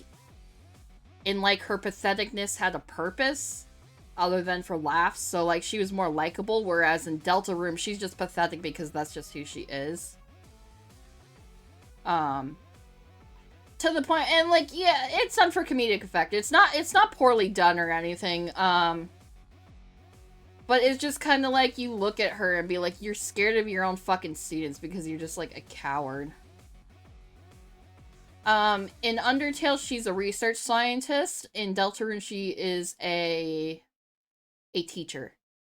But I will say, my favorite, like, one of my favorite moments of Deltarune is in Chapter 4 that has to do with Alphys. And I won't spoil it for anybody who might be watching, like, or anything like that. But my god, I laughed so fucking hard. I'm so glad that I chose the option I chose for that interaction, because it was so fucking funny.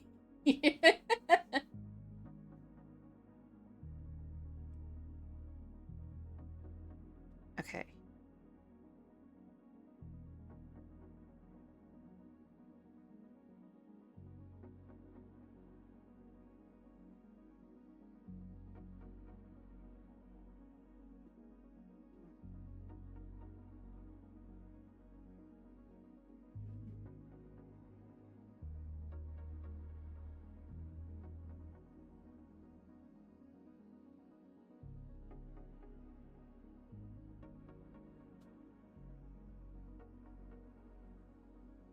What should I do for the fence? Whoops. Wrong one.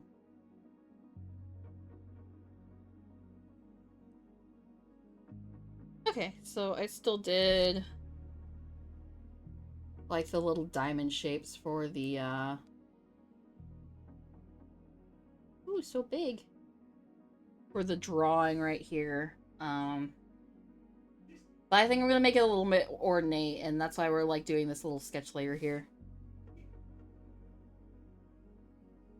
Okay, I'm gonna move that out of the way now.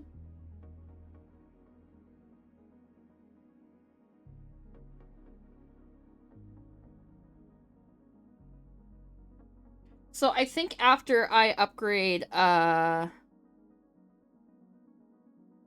alerts and get some emotes going, I think I'm going to remake my PNG tuber model, because I discovered that you could do different states. And I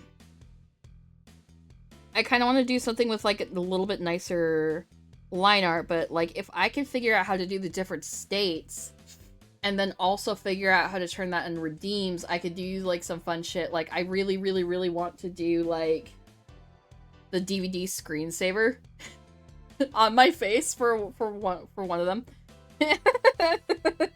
Cause like it's really, really funny to me, but I didn't know how to do that because I thought I would just have to do like a different overlay in OBS, but it turns out in Viedo Tube Mini that I could just do a different state. So that was neat to find out in doing my research. And so now I think I'm gonna slowly but surely work on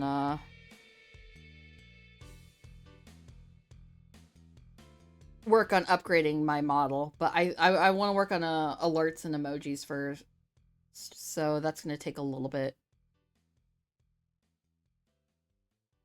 Also got temperature up 11% on Mars from just burning tires endlessly.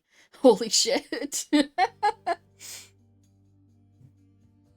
Import earth trash to build an atmosphere.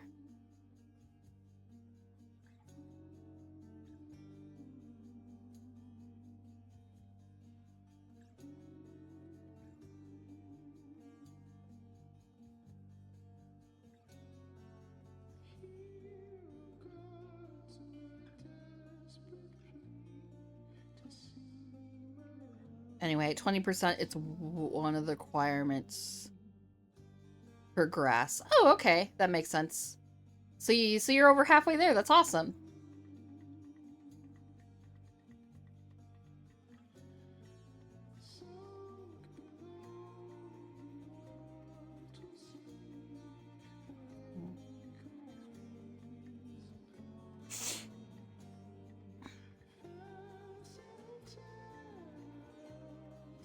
Only on temp, unfortunately. But still, it sounds like it takes a lot of hard work to get there. I can't get the tech that lets me build atmosphere to pop. Is that because, like, you need to, like, get a science stat up or something? Or is it something else?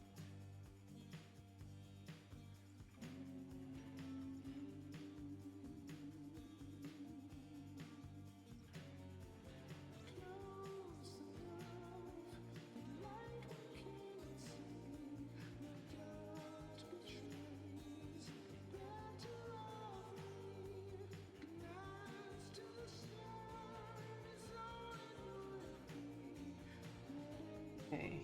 We don't need this to be super detailed because I'm just going to do it repeating. It's random because I made my tech trees random and I haven't gotten it to appear. Oh, that sucks.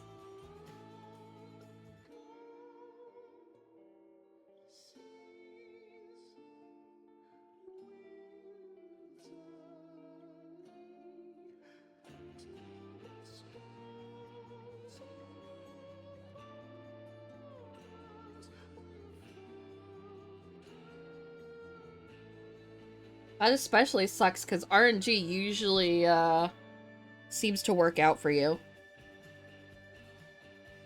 Unlike me.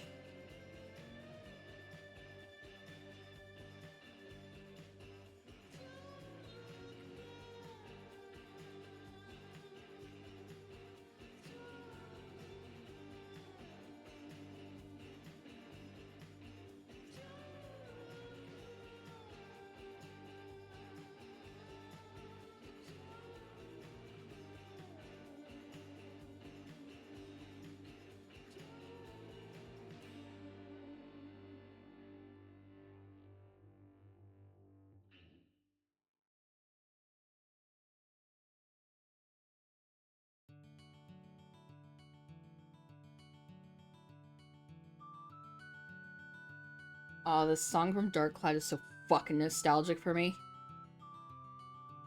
It just feels like you're going to have a good day.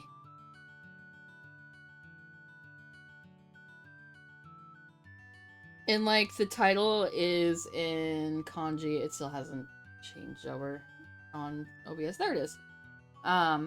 So I don't know what it means, but like, I don't know. Whatever they were set out to do with this song, I feel like they succeeded because man, does it just like give a cozy, like nostalgic vibe to me.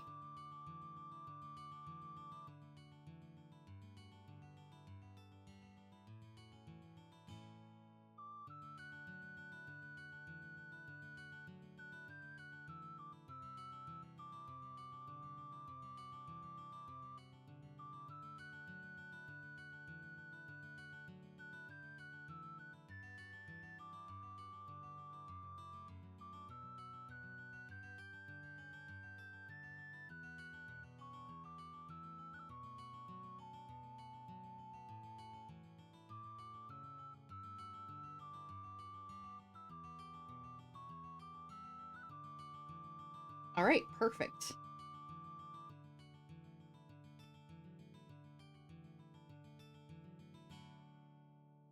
Gonna make that a little bit smaller.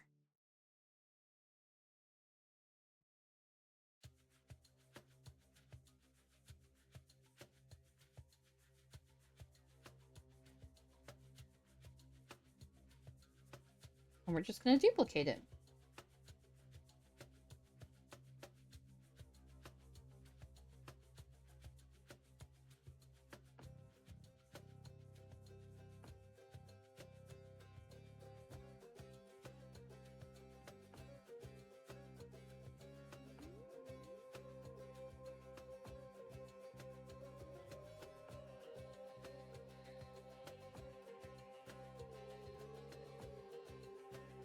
Okay, I lied. This is actually my favorite song from Hades. Man, it's a fucking banger.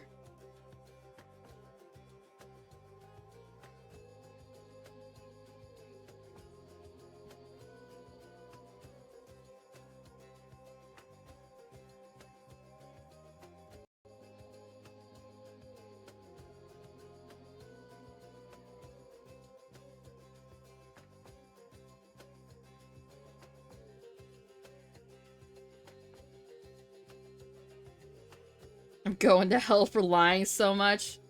I think, I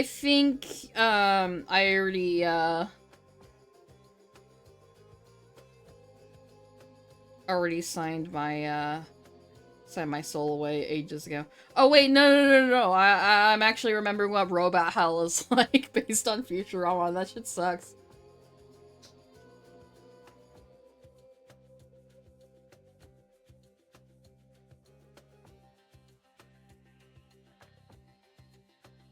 They'll show me the number 2 or something.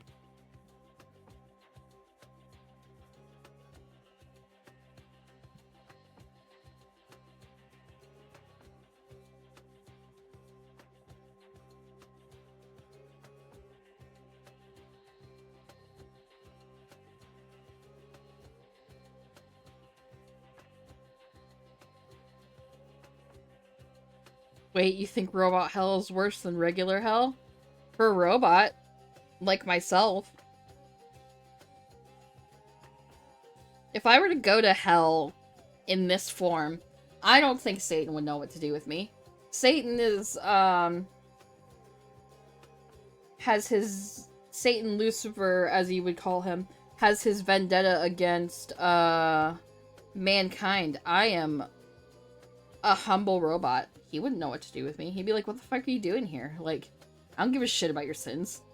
Can you even sin? You're a robot. And then he would let me on my merry way, and it would be fine.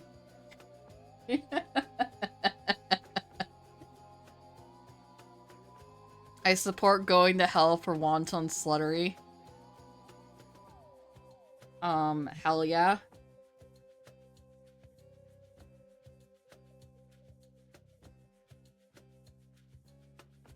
No, I wanted to do the cool pinch thing I learned.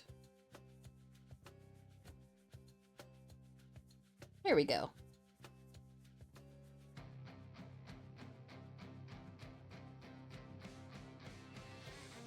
Ah, the fucking guitar when it gets heavier. Oh my god.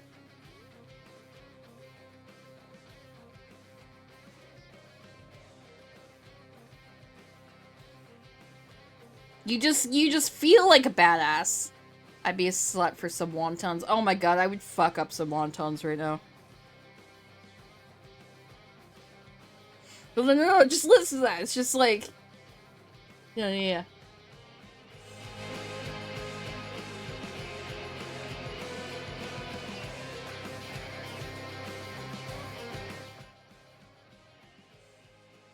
Just fucking kick ass. What kind, bitch? I don't know. Why is that relevant? We have food at home. We have food at home. Non-derogatory.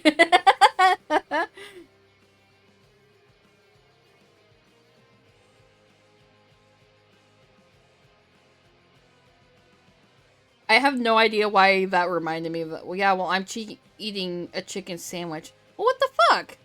I don't know. I say wontons, but what I really meant was dumplings. And I would fuck up any type of dumpling, but a chicken sandwich also sounds good. But I was also going to eat the Alfredo I mentioned earlier. Like...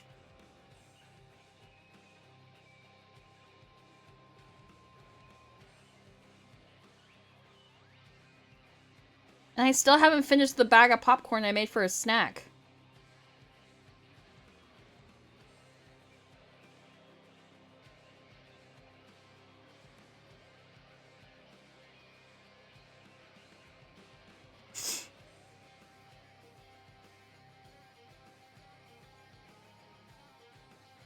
You can eat two things. You made it? Oh, sorry. Actually made me the popcorn for me. I can't take credit for such a amazing feat, because making microwave popcorn is really, really difficult.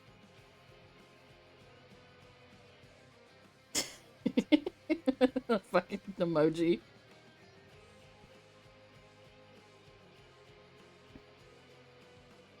I really need to plan out my own emojis, but like with how simple my face is, and like I don't have like separate pupils or anything like that, like it's hard to do some of the stuff that people commonly do for emojis. So I don't know. I need to plan them out because I really want them, and I don't think they would be that hard to draw. I just need to remind myself to do my line art a little bit thicker, and that's part of the reason why I want to redo my PNG tuber as well, because like at least the bordering line is a little too thin. Make extra faces for yourself. Well, yeah, that's in the plan anyway, but like my face is so simplistic that some of like the more subtle faces will look like for emojis. Like, what do you mean, like what? Like each one is just a different face? But I want people to like actually like have a use for them.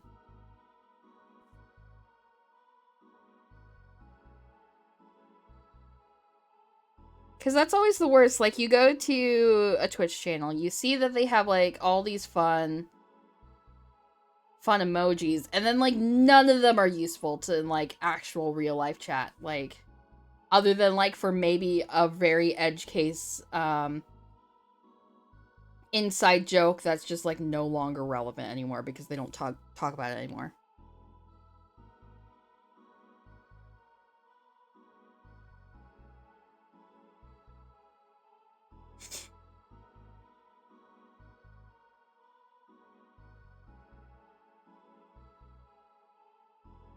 Call a channel out my name.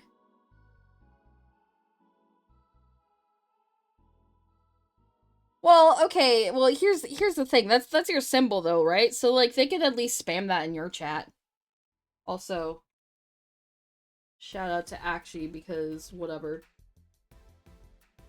Oh my god, can I just like click the chat, please?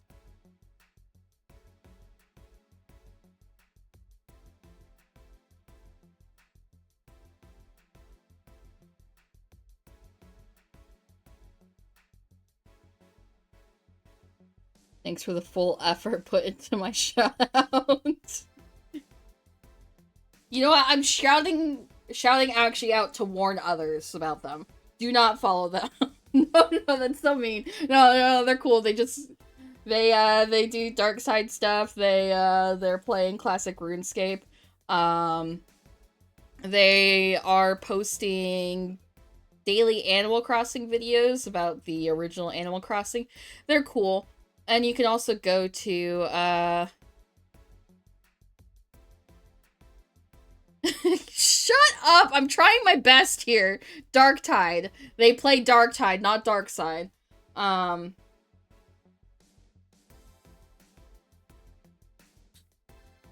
But yeah, and go follow them, go harass them in their chat, and most importantly, and this is the most important part, I'm gonna need you to rack up some points. Just follow them and then just watch them for a little bit.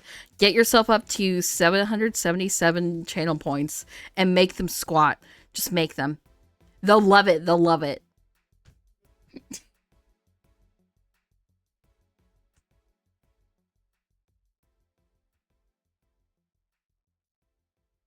You can tell that it's near the finally got the atmosphere tech. Hell yeah, hell yeah.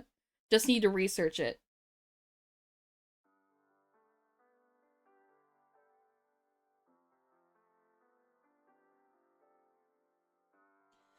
Man, we are nearing the end of the stream already. Like that 4 hours went by fast. Like I know I was pretty low energy in like the middle because like I was just losing my momentum a bit, but I got it back. I got it back and just talked about random bullshit. Um, but that it does leave the question. I don't think anyone I watch is streaming right now. Let me double check. And maybe I'll give it a few more minutes to see like if that changes.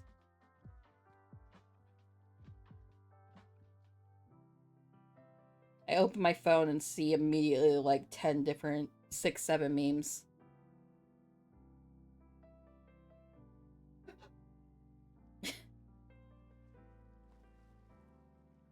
Tokage Neko is online. Okay. I know them. I've never dropped into one of their streams before, but at least I know them. Mike's live. No, I'm not gonna. He probably has raids turned off from randos anyway, because he'd probably get fucking spammed if that was the case.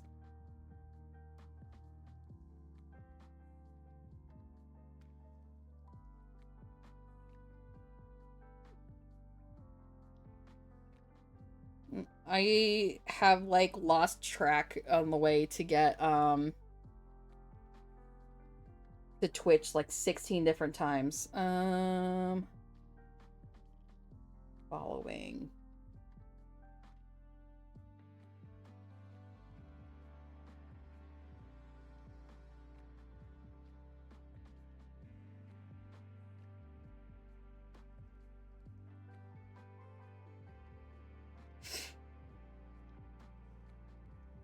You don't actually know, you should test it.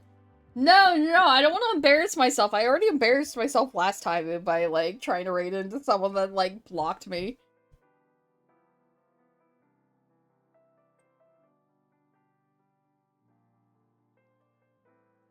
No, I think, Tokage Neko is the one. What sort of stuff does he stream? Because I want to give, like, a proper, like, rundown of him.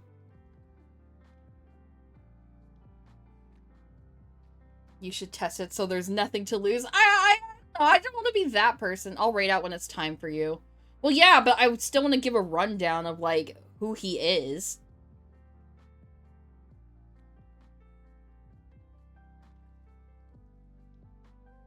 He's variety and has been doing Banjo-Kazooie, Nuts and Bolts. Oh, okay, that one game you were telling me about. The one that was, like, shitty but, like, looked fun or something like that.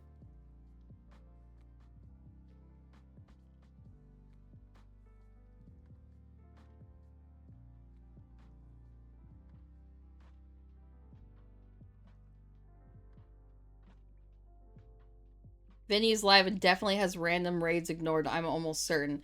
I could see that. That's Vinny's vibe. I feel like Mike, if he has random raids on, he bans you. He just seems to have that energy that he would just ban you. This is total bullshit and shit I'm making up, but he just has that vibe for me. No, but Vinny definitely has the vibe that he, like, turns raids off for everyone. He probably doesn't want to deal with that shit. He comes off as the type of streamer, and I say this, like, with respect, because I totally get it, that he is happy with the amount of audience he has, and he would be content with never getting another follower ever again. But this is just me basing off seeing his, edited VODs. He's explicitly said that, yeah, so I could read people. I could read people.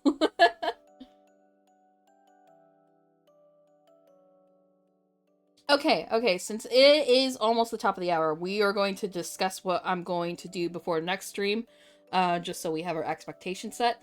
So basically what I'm planning on doing, let me get my bunny pointer out.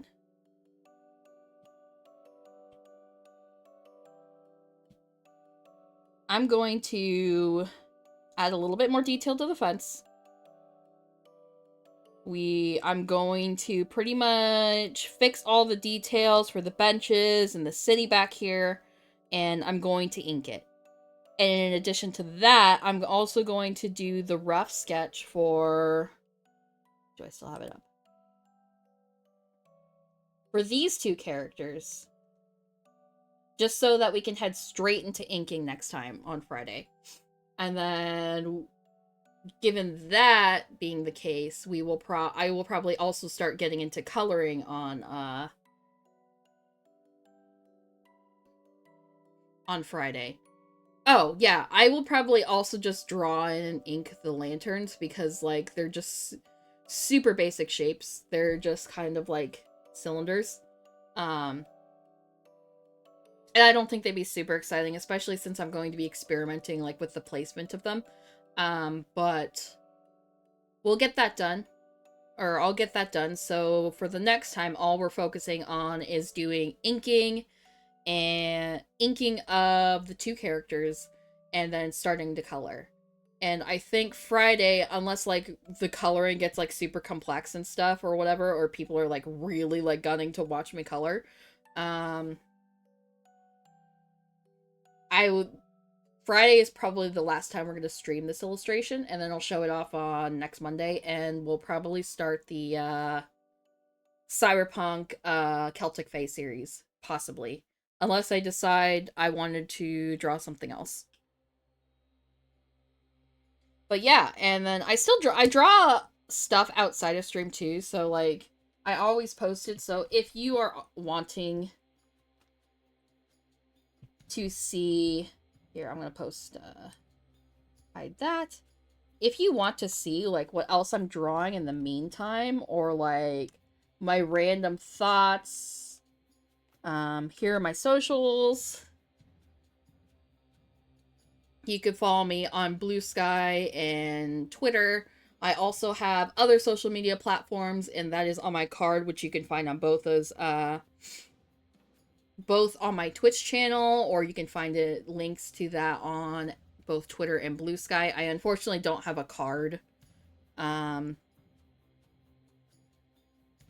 command, sorry. I completely forgot how English works for a second. So, yeah. I think... Let me know when to raid out. I got you ready to go. Okay, let me switch to the ending scene. But yeah, we are going to raid out to Takage Neko. I don't have a raid message. Do you guys have suggestions on what to spam for the raid, or just go in silently?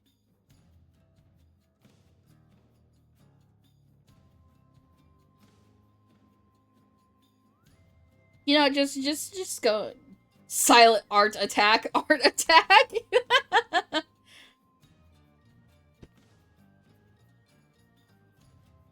Downloading art, no.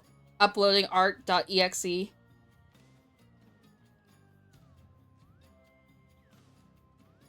Oh no, we'll just freestyle it. It's just us for now. I will come up with a proper raid message for next time. So yeah, I'm ready to go for it. As soon as you're ready to go with it, actually.